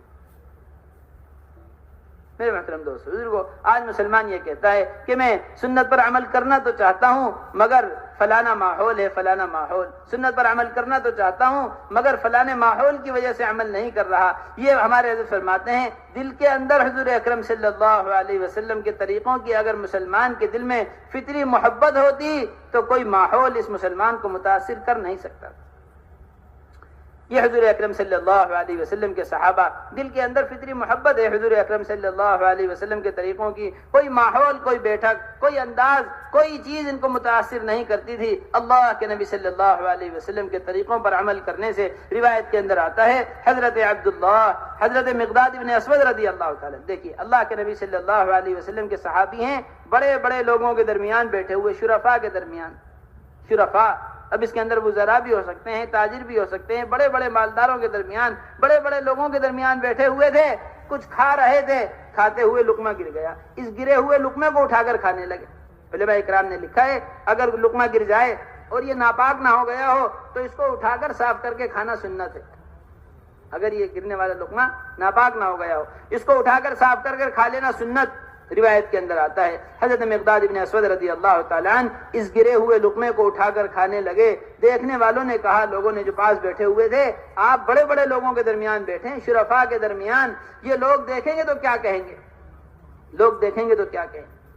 کیسا عمدہ جواب دیا حضرت مقداد ابن اسود رضی اللہ تعالیٰ عنہ نے۔ قیامت تک آنے والے مسلمان کو یہی جواب دینا چاہیے، قیامت تک آنے والے مسلمان کو اگر حضور اکرم صلی اللہ علیہ وسلم کے طریقے کے مخالفت میں کوئی طریقہ پیش کیا جائے، آپ والے طریقے کے مقابلے کوئی طریقہ پیش کیا جائے، مسلمان کو یہی جواب دینا چاہیے جو جواب حضرت مقداد ابن اسود رضی اللہ تعالیٰ عنہ نے دیا ہے۔ فرمایا ادرک سنت حبیبی لہؤلاء الحمقاء، کیا میں اپنے حبیب حضور اکرم صلی اللہ علیہ وسلم کے مبارک طریقے کو چھوڑ دوں ان بے عقل لوگوں کی وجہ سے؟ ان شرفاء وزراء اور ان مالدار اور ان تاجروں کو کیا کہا؟ کیا ان بے عقل لوگوں کی وجہ سے اللہ کے نبی صلی اللہ علیہ وسلم کے پیارے طریقے کو چھوڑ دوں؟ کیوں بے عقل کہا ان لوگوں کو؟ مفسرین نے لکھا ہے اللہ جل جلالہ عما نوالہ نے ایسی عقل سے اپنے نبی کو نوازا ہے، ایسی سمجھ سے نوازا ہے، ایسی فہم سے۔ علماء اکرام نے لکھا ہے، مفسرین نے لکھا ہے، اللہ تبارک و تعالیٰ نے 99 حصے بنائے ہیں عقل کے۔ کتنے حصے؟ 99 حصے عقل کے بنائے اللہ تبارک و تعالیٰ نے، اور ایک حصہ تمام انسانیت کو دیا ہے، تمام انسانیت کو۔ کتنے سائنسدان، کتنے ڈاکٹر، کتنے عقل لڑانے والے، کتنے عقل کا استعمال کرنے والے، کتنے انجینئر، جتنی عقل دنیا میں استعمال ہو رہی ہے، چاہے انسانوں میں ہو یا جانوروں میں ہو، سب ایک حصے کا استعمال کر رہے ہیں۔ سب کس کا استعمال کر رہے ہیں؟ 100 حصوں میں سے ایک حصے کا استعمال کر رہے ہیں۔ مفسرین نے لکھا ہے 99 حصے عقل کے اللہ تبارک و تعالی نے محض حضور اکرم صلی اللہ علیہ وسلم کو عطا فرمائے ہیں، محض حضور اکرم صلی اللہ علیہ وسلم کے ایسی فہم اور سمجھ والا بنایا ہے سید الانبیاء حضور اکرم صلی اللہ علیہ وسلم۔ میرے محترم دوستو بزرگو، کیسا مسلمان کو فخر ہونا چاہیے، فخر حضور اکرم صلی اللہ علیہ وسلم کے طریقے پر عمل کرتے ہوئے کیسا فخر ہونا چاہیے اور کیسی فکر ہونی چاہیے۔ مسلمان یہ کہتا ہے میں داڑھی رکھنا تو چاہتا ہوں مگر فلانا کیا کہے گا، فلانا کیا کہے گا، میں فلانی سنت پر عمل کرنا تو چاہتا ہوں مگر فلانا کیا کہے گا، فلانا کیا کہے گا۔ مسلمان نے آج اپنے رشتہ دار اور دوستوں کی وجہ سے حضور اکرم صلی اللہ علیہ وسلم کے طریقوں کو قربان کیا ہے، آپ کے طریقوں کو چھوڑا ہے۔ یہ نہیں سوچا کہ ان دوستی اور رشتہ داریوں کا قیامت میں کیا حال۔ مسلمان کہتا ہے میں سنت طریقے پر شادی کرنا تو چاہتا ہوں، سسرال والے کیا کہیں گے، سنت لباس پہننا تو چاہتا ہوں، ملازمت والے کیا کہیں گے، سنت چہرہ داڑھی رکھنا تو چاہتا ہوں مگر فلانا دوست کیا کہے گا، فلانا کیا کہے گا۔ آج ان رشتہ داریوں اور دوستیوں کی وجہ سے اللہ کے نبی صلی اللہ علیہ وسلم کے طریقوں کو مسلمان قربان کر رہا ہے۔ ان رشتہ داریوں اور دوستیوں کا قیامت میں کیا حال ہوگا اللہ بیان فرما رہا ہے۔ یوم یفر المرء من اخیہ وامہ وابیہ وصاحبتہ وبنیہ لکل امرئ منہم یومئذ شأن یغنیہ۔ اللہ فرما رہے ہیں ہر رشتہ داروں سے بھاگ رہا ہوگا، کوئی کسی کو پہچاننے کے لیے تیار نہیں ہوگا۔ وہ ماں جو ایسی محبت کرتی ہے، ایسی محبت کہ بیٹے کو بیمار دیکھ کر پوری رات سو نہیں پاتی، بچے کو بیمار دیکھ کر پوری رات جاگنے والی ماں قیامت میں ایک نیکی دینے کے لیے تیار نہیں ہوگی۔ یہ ہوگا قیامت کا دن جب سارے نبیوں کے پاس ساری امتیں جائیں گی، آپ ہماری اللہ سے سفارش کر دیجئے، آپ ہماری شفاعت کر دیجئے۔ سارے نبی انکار کر دیں گے، ساری امت حضور اکرم صلی اللہ علیہ وسلم کے پاس آئیں گی۔ روایت میں آتا ہے آپ فرمائیں گے تم نے بہت اچھا کیا تم آئے، میں اللہ سے تمہاری ضرور سفارش کروں گا۔ سجدہ فرمائیں گے حضور اکرم صلی اللہ علیہ وسلم، ایسا سجدہ کہ اللہ کو رحم آ جائے گا۔ سر اٹھاؤ اے محمد جو مانگو گے دیا جائے گا، سر اٹھاؤ اے محمد جو مانگو گے دیا جائے گا۔ حضور اکرم صلی اللہ علیہ وسلم سجدے سے سر اٹھائیں گے۔ روایت کے اندر آتا ہے اللہ کے نبی صلی اللہ علیہ وسلم شفاعت کریں گے۔ آپ کی شفاعت پر، حضور اکرم صلی اللہ علیہ وسلم کی شفاعت پر، اللہ کے حکم سے وہ مسلمان جو دوزخ میں اپنے گناہوں کی وجہ سے پہنچ گئے تھے، اللہ کے حکم سے دوزخ سے نکال کر جنت میں داخل کیے جائیں گے۔ مسلمان نے آج یہ تو سوچا ہے کہ فلانا کیا کہے گا، فلانا کیا کہے گا، یہ نہیں سوچا کہ کل حضور اکرم صلی اللہ علیہ وسلم نے قیامت میں مجھ سے منہ پھیر لیا، میں آپ کی شفاعت سے محروم ہو گیا تو میرا کیا ہوگا، میں آپ کی شفاعت سے محروم ہو گیا تو میرا کیا ہوگا۔ کتنی حدیثیں اللہ کے نبی صلی اللہ علیہ وسلم فرما رہے ہیں من رغب عن سنتی فلیس منی، جس نے میری سنت سے منہ پھیرا ہے وہ میری جماعت میں سے نہیں ہے، جس نے ہماری سنت سے منہ پھیرا ہے وہ ہم میں سے نہیں ہے۔ اللہ کے نبی صلی اللہ علیہ وسلم کی کتنی حدیثیں ایسی ہیں جس نے میری فلانی سنت کو چھوڑا ہے وہ میری شفاعت سے محروم، وہ میری شفاعت سے کیا ہے، میری شفاعت سے محروم۔ میرے محترم دوستو بزرگو، کیسی محبت ہونی چاہیے حضور اکرم صلی اللہ علیہ وسلم کے طریقے سے، ایک ایک مسلمان کو ایک ایک ضرورت کے پورا کرنے میں۔ اللہ کے نبی صلی اللہ علیہ وسلم نے تو ایسی محبت اس امت سے کی ہے، کسی رات اس امت کو بھلایا نہیں ہے، کسی دن اس امت کو بھلایا نہیں ہے، اپنے گھر والوں سے زیادہ محبت اس امت سے فرمائی ہے۔ سید الانبیاء حضور اکرم صلی اللہ علیہ وسلم، روایت میں آتا ہے سب سے زیادہ محبت امی عائشہ سے تھی۔ سب سے زیادہ محبت کس سے ہے؟ فرمایا عائشہ سے۔ حضرت امی عائشہ رضی اللہ تعالیٰ عنہ سے سب سے زیادہ محبت۔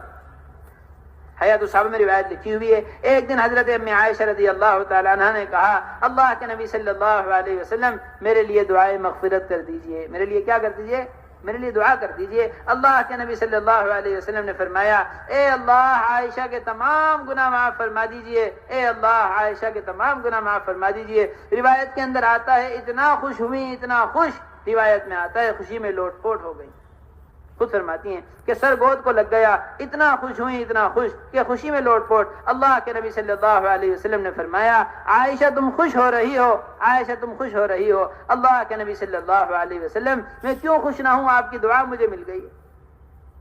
اللہ کے نبی صلی اللہ علیہ وسلم نے فرمایا عائشہ جس دعا پر تم خوش ہو رہی ہو، ہر نماز کے بعد میں اپنی امت کے لیے یہ دعا کرتا ہوں، ہر نماز کے بعد اپنی امت کے لیے دعا کرتا ہوں۔ میرے محترم دوست بزرگوں، وہ نبی جنہوں نے ہمیں اور آپ کو کسی نماز کے بعد نہ بلایا ہو، کسی دن کسی رات نہ بلایا ہو، ہم نے اپنی ضروریات کے پورا کرنے میں ہر قدم نبی کے طریقے کو بلایا۔ اس لیے میرے محترم دوست بزرگوں، بس دل کی گہرائیوں کے ساتھ ہم عزم کر لیں، اس بات کا عزم اپنی چھوٹی بڑی تمام ضرورتوں کو آج کے بعد حضور اکرم صلی اللہ علیہ وسلم کے مبارک طریقے پر ہی پورا کریں گے انشاءاللہ۔ اللہ کے نبی صلی اللہ علیہ وسلم کا طریقہ ہے، اللہ تبارک و تعالیٰ نے ہدایت رکھی ہے، ہدایت دیکھیے روایت کے اندر آتا ہے حضور اکرم صلی اللہ علیہ وسلم کے طریقے میں جاذبیت تھی، جاذبیت، لوگوں کے دل کھینچتے تھے اللہ کے نبی صلی اللہ علیہ وسلم کے طریقوں کی طرف۔ اللہ تبارک و تعالیٰ قرآن میں فرما رہے ہیں ان تطیعوہ تہتدوا، ان تطیعوہ تہتدوا وما علی الرسول الا البلاغ المبین۔ نبی کی اتباع کرو گے اللہ ہدایت سے نوازے گا، نبی کی اتباع کرو گے اللہ کہاں سے نوازے گا؟ ہدایت سے۔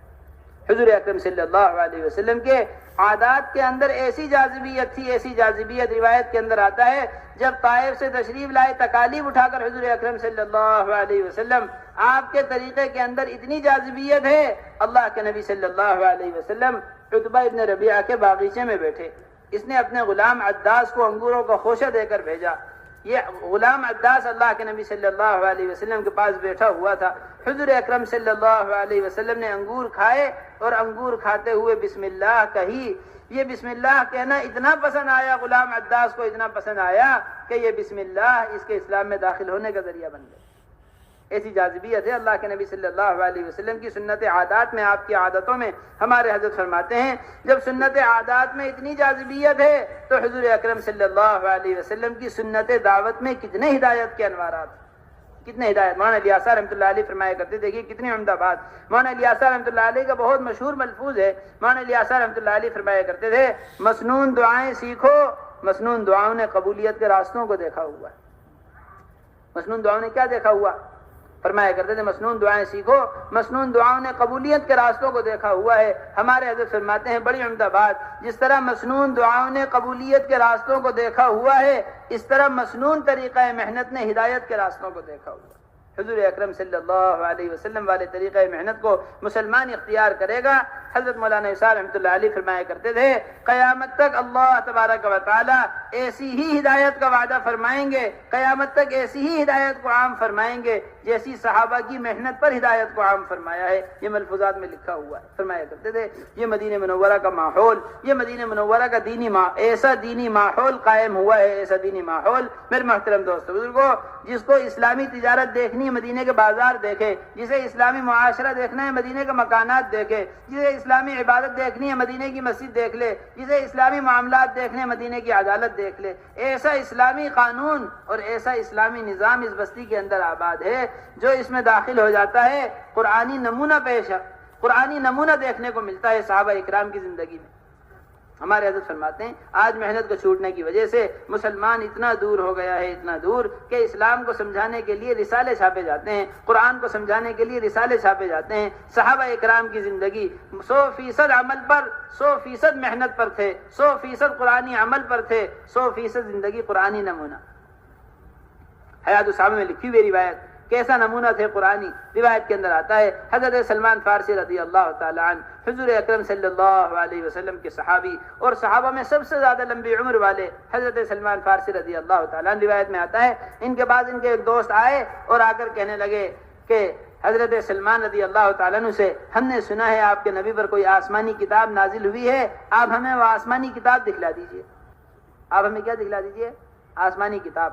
اب ایک دوست آسمانی کتاب دیکھنے کے لیے آئے ہیں، کیا ہوگا اس آنے والے کے ذہن میں؟ کوئی صحیفہ نکال کر دکھلائیں گے، کوئی کتاب سے نکال کر دکھلائیں گے، کچھ آیات لکھی ہوئی دکھلائیں گے۔ روایت کے اندر آتا ہے حضرت سلمان فارسی رضی اللہ تعالیٰ عنہ کے سامنے حضرت ابو درداء رضی اللہ تعالیٰ عنہ تشریف لا رہے تھے، بڑے مشہور صحابی ہیں حضرت ابو درداء رضی اللہ تعالیٰ عنہ۔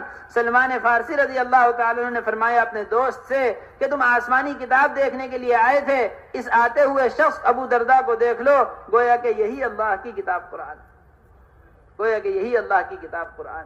قرآن کے اندر جو زندگی تم دیکھنا چاہتے ہو وہ زندگی ابو درداء گزار رہے ہیں۔ ان کا کھانا پینا، ان کا سونا جاگنا، ان کا اٹھنا بیٹھنا، ان کی خرید و فروخت، ان کی تجارت، ان کی زندگی ایسی قرآن شریف کے مطابق۔ دیکھیے یہ مدینہ منورہ کا ماحول، اب یہ ماحول قائم کیسے ہوا؟ بڑی عمدہ بات فرمایا کرتے تھے حضرت مولانا یوسف صاحب رحمۃ اللہ علیہ، یہ مدینہ منورہ کا 100% قرآنی اور ایمانی ماحول قائم ہوا ہے مسجد نبوی کے اعمال سے۔ فرمایا کرتے تھے قیامت تک آنے والا مسلمان اگر اپنے محلے کے اندر مدینہ منورہ والا ماحول چاہتا ہے تو اپنی مسجدوں کو مسجد نبوی کے معمول پر لے کر آ جائے۔ جتنا دینی ماحول محلے کے اندر نظر آ رہا ہے یہ سب کا سب مسجد کے اعمال کی وجہ سے۔ حضرت فرمایا کرتے تھے جس طرح دنیا کے کارخانے ہوتے ہیں، کارخانوں سے سامان بن کر نکلتا ہے، علاقے میں کارخانہ قائم ہو جاتا ہے، اس سے سامان بن کر نکلتا ہے، علاقے والوں کی گھروں کی ضرورتیں پوری ہوتی ہے۔ فرمایا کرتے تھے ہماری مساجد دینی کارخانے ہیں، دینی کارخانے۔ جس علاقے محلے کے اندر مسجد کو آباد کر لیا جائے گا اس محلے کی ساری دینی ضرورتیں پوری ہو جائیں گی، جس طرح دنیاوی سامان کے کارخانے سے دنیاوی ضرورتیں پوری ہوتی ہیں۔ یہ حضور اکرم صلی اللہ علیہ وسلم کی مسجد ہے، دیکھیے تو صحیح یہاں کیسے ضرورتیں پوری ہو رہی ہیں۔ اللہ کے نبی صلی اللہ علیہ وسلم کی مسجد میں آنے والے ایمان کے حلقات کے ذریعے، قرآن کے حلقات کے ذریعے، یہاں مسجد میں آنے والے علم کی حلقات کے ذریعے روزانہ کی دینی ضرورت کو پورا کر رہے ہیں۔ خود سید الانبیاء حضور اکرم صلی اللہ علیہ وسلم، میرے محترم دوستو بزرگوں، یہ مسجد نبوی کا ایمان کا حلقہ کیسا حلقہ ہے دیکھیے۔ اللہ کے نبی صلی اللہ علیہ وسلم سید الانبیاء، امام الانبیاء، قیامت تک آنے والی انسانیت کو قرآن کے لفظ لفظ کا سمجھانا، شریعت کے ایک ایک حکم کا سمجھانا جن کی ذمہ داری ہو، کتنی بڑی ذمہ داری سید الانبیاء لے کر آئے، کتنی بڑی ذمہ داری لے کر آئے ہیں۔ قرآن کے اور شریعت کے سمجھانے کی ذمہ داری، ایک ایک فرد امت تک پہنچانے کی ذمہ داری حضور اکرم صلی اللہ علیہ وسلم لے کر آئے ہیں۔ کتنی بڑی ذمہ داری ہے، اتنی بڑی ذمہ داری کے ساتھ حضور اکرم صلی اللہ علیہ وسلم اپنی مسجد میں ایک عام آنے والے دیہاتی کو جنت کے واقعات سنا رہے ہیں۔ یہ مدینہ منورہ میں مسجد نبوی میں ایمان کا حلقہ ہے۔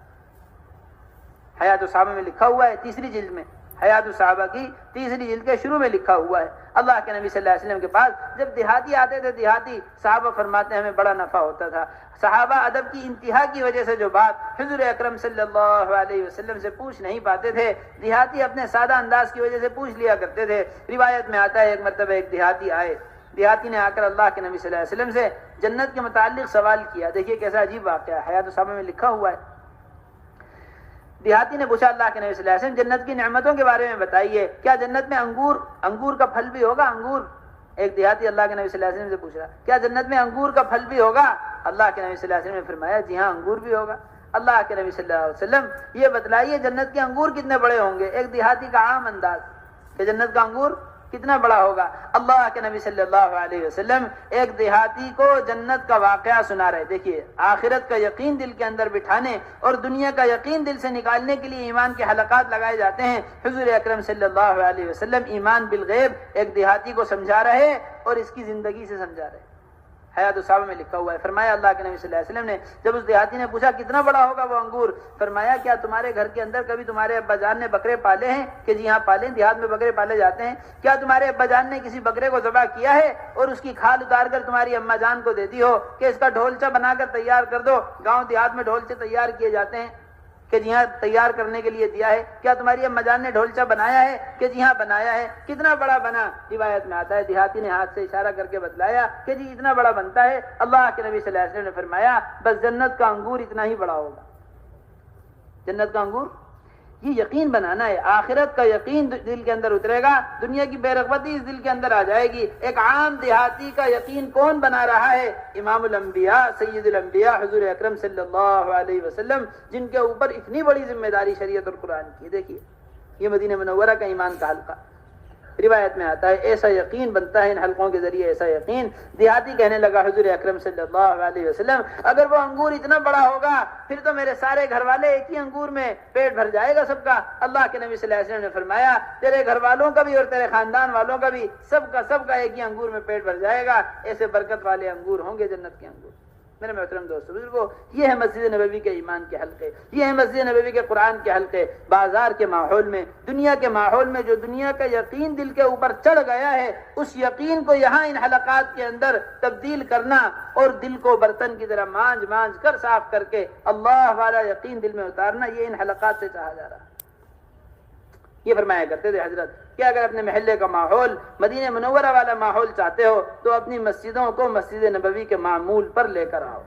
یہ مسجد نبوی کا معمول ہے، یہاں آ کر ایمان کے حلقے، یہاں قرآن کے حلقے، یہاں علم کی ضرورت، عام سے عام آنے والا براہ راست اللہ کے نبی صلی اللہ علیہ وسلم سے مسئلہ معلوم کر رہا ہے۔ ایک شکاری آ کر مسئلہ معلوم کر رہا ہے، اللہ کے نبی صلی اللہ علیہ وسلم شکار کے پیچھے دوڑنا پڑتا ہے، کیا میں ایک کپڑے میں نماز پڑھ سکتا ہوں؟ سمندری سفر کرنے والے آ کر پوچھ رہے ہیں کہ جی سمندر کا پانی تو بڑا کھارا ہے، کیا اس سے بھی طہارت اور وضو ہو سکتی ہے؟ یعنی عام سے عام مسائل ضرورت کے براہ راست اللہ کے نبی صلی اللہ علیہ وسلم سے آنے والے پوچھ رہے ہیں۔ اس طرح علمی ضرورت مدینہ منورہ ہمارے حضرت فرماتے ہیں اس طرح ہم اپنے گھر سے نکل کر اپنے بازار کے ذریعے اپنے گھر کی روزانہ کی ضرورت کو پورا کرتے ہیں، مدینہ منورہ کے رہنے والے اپنے گھر سے نکل کر اپنی ایمان اور علم اور قرآن اور مسائل کی ساری ضرورت کو مسجد نبوی سے پورا کر لیا کرتے تھے۔ ہم مسجد کی آبادی کی محنت کے ذریعے ہر محلے کے اندر یہ ماحول قائم کرنا چاہتے ہیں۔ پھر میرے محترم دوستو بزرگو، یہاں سے اللہ کے راستے میں نکلنے کی تشکیل الصلاۃ الجامعہ، حضرت فرمایا کرتے تھے، بیانات میں لکھا ہوا ہے مولانا حسین رحمۃ اللہ علیہ کے، یہ الصلاۃ الجامعہ کا اعلان ہوا ہی اسی لیے کرتا تھا کہ سب مسلمان مسجد میں جمع ہو جائیں اور یہاں جمع ہو کر سارے عالم کے تقاضے لے کر اس مسجد سے جائیں، یہاں سے اللہ کے راستے کے تقاضوں کو لے کر نکلیں۔ یہ مدینہ منورہ کے اندر اعلان ہوتا تھا، یہ ہماری مسجد کی تشکیل ہے۔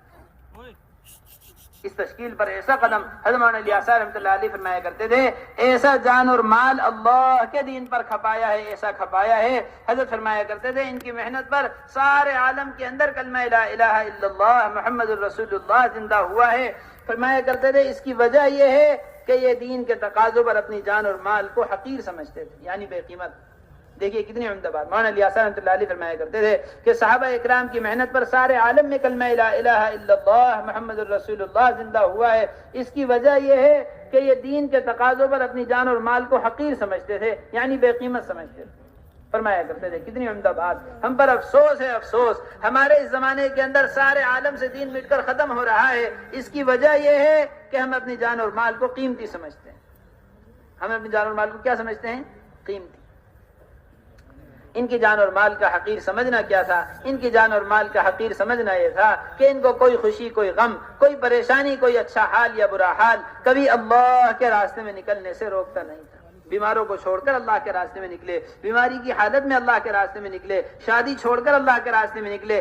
آج گھر میں بیوی آئی ہے، حنظلہ رضی اللہ تعالیٰ عنہ آج آئی ہوئی بیوی کو چھوڑ کر اللہ کے راستے میں نکلے ہیں، ہر خوشی اور غم کو چھوڑ کر اللہ کے راستے میں نکل کر دکھلایا ہے۔ یہ ہے جان اور مال کا حقیر سمجھنا۔ خود حضور اکرم صلی اللہ علیہ وسلم اپنی بیمار بیٹی رقیہ کو چھوڑ کر اللہ کے راستے میں نکلے ہیں۔ کتنی محبت ہوتی ہے باپ اور بیٹی کے درمیان، بیٹوں سے وہ تعلق نہیں ہوتا باپ کا جو بیٹیوں سے ہوتا ہے۔ حضرت رقیہ کو بیمار چھوڑ کر نکلے ہیں سید الانبیاء حضور اکرم صلی اللہ علیہ وسلم، واپس آئے، لوگوں کو آتا ہوا دیکھا، اے لوگوں کہاں سے آ رہے ہو، اے لوگوں کہاں سے آ رہے ہو؟ حضور اکرم صلی اللہ علیہ وسلم آپ اپنی جس بیمار بیٹی کو چھوڑ کر گئے تھے اس کو ہم دفنا کے آ رہے ہیں، انتقال کر گئی ہیں، ان کو ہم دفنا کر آ رہے ہیں۔ کیسی تکلیف پہنچی ہوگی، کیسی قربانی ہے یہ حضور اکرم صلی اللہ علیہ وسلم کی، جو ہمیں اور آپ کو دوزخ کی آگ سے بچانے کی خاطر ہمارے نبی روزانہ پیش کر رہے ہیں۔ ایسا شوق حضور اکرم صلی اللہ علیہ وسلم نے اس امت کا اللہ کے راستے میں پھرنے کا بنایا تھا، ایسا شوق۔ میرے محترم دوستو بزرگو، ہمارے حضرت بڑی عمدہ بات فرماتے ہیں، جو صحابہ اکرام رضوان اللہ تعالی علیہ مجمعین میں ایسا شوق اللہ کے راستے میں پھرنے کا تھا، جو معذورین تھے، جن کے عذر سچے تھے، وہ اپنے سچے اعذار بھی چھپا لیا کرتے تھے اللہ کے راستے میں نکلنے کے لیے۔ اور جو منافقین تھے اللہ ہمیں معاف فرمائے، منافقین جھوٹے اعذار بیان کر کے اللہ کے راستے سے پیچھے رہ جاتے تھے، اور معذورین جو تھے جن کے عذر سچے تھے، جن کے نکلنے میں کوئی حرج نہیں تھا، قرآن کہہ رہا ہے معذورین کے لیے رخصت ہے، نبی کہہ رہے ہیں معذورین کے لیے اجازت ہے، مگر یہ اپنے سچے اعذار بھی چھپا رہے ہیں کہ کس طرح اللہ کے راستے میں ہم نکل جائیں۔ حضرت ابو سعید الخدری رضی اللہ تعالیٰ عنہ، روایت ہم پڑھتے رہتے ہیں، تعلیم میں نام آتا ہے، حضرت ابو سعید الخدری رضی اللہ تعالیٰ عنہ یہ بڑے راوی ہیں، جب یہ بچپن میں تھے اور چھوٹے تھے، بچوں کو اللہ کے راستے میں لے جایا نہیں جاتا تھا، یہ پنجوں کے اوپر کھڑے ہو رہے ہیں، بچوں کا ایسا یقین بنا ہوا ہے، بچپن عذر ہے، اس بچپنے کو چھپا رہے کہ پنجوں پر کھڑا ہو جاؤں گا تو حضور اکرم صلی اللہ علیہ وسلم میرا بھی اللہ کے راستے میں جانا طے کر دیں گے۔ یہ ایک بچے کا شوق ہے جو اللہ کے راستے میں نکلنے کے لیے پنجوں پر کھڑا ہو رہا۔ روایت کے اندر آتا ہے حضرت عمرو بن الجموح رضی اللہ تعالیٰ عنہ، پیر کی تکلیف تھی، پیر کی تکلیف، احد کا دن جب آیا، ان کے بیٹے اللہ کے راستے میں احد میں جانے کے لیے تیار، فرمایا بچوں میں بھی احد میں جاؤں گا۔ بچوں نے کہا نہیں ابا جان، آپ کے پاؤں میں تکلیف ہے، آپ مت جائیے، آپ کے جانے میں، آپ کے رکنے میں کوئی حرج نہیں ہے، ہم جا رہے ہیں، ہمیں جانے دیجیے۔ فرمایا کہ نہیں بچے اللہ کے راستے میں آگے بڑھیں، باپ پیچھے رہ جائے یہ اچھا نہیں لگتا۔ حضور اکرم صلی اللہ علیہ وسلم کے پاس گئے، اللہ کے نبی صلی اللہ علیہ وسلم نے فرمایا عمرو بن الجموح تم رک جاؤ، تمہارے رکنے میں کوئی حرج نہیں۔ کون کہہ رہا؟ سید الانبیاء حضور اکرم صلی اللہ علیہ وسلم فرما رہے ہیں عمرو بن الجموح تم رک جاؤ، تمہارے رکنے میں کوئی حرج نہیں، کیونکہ تم معذور ہو،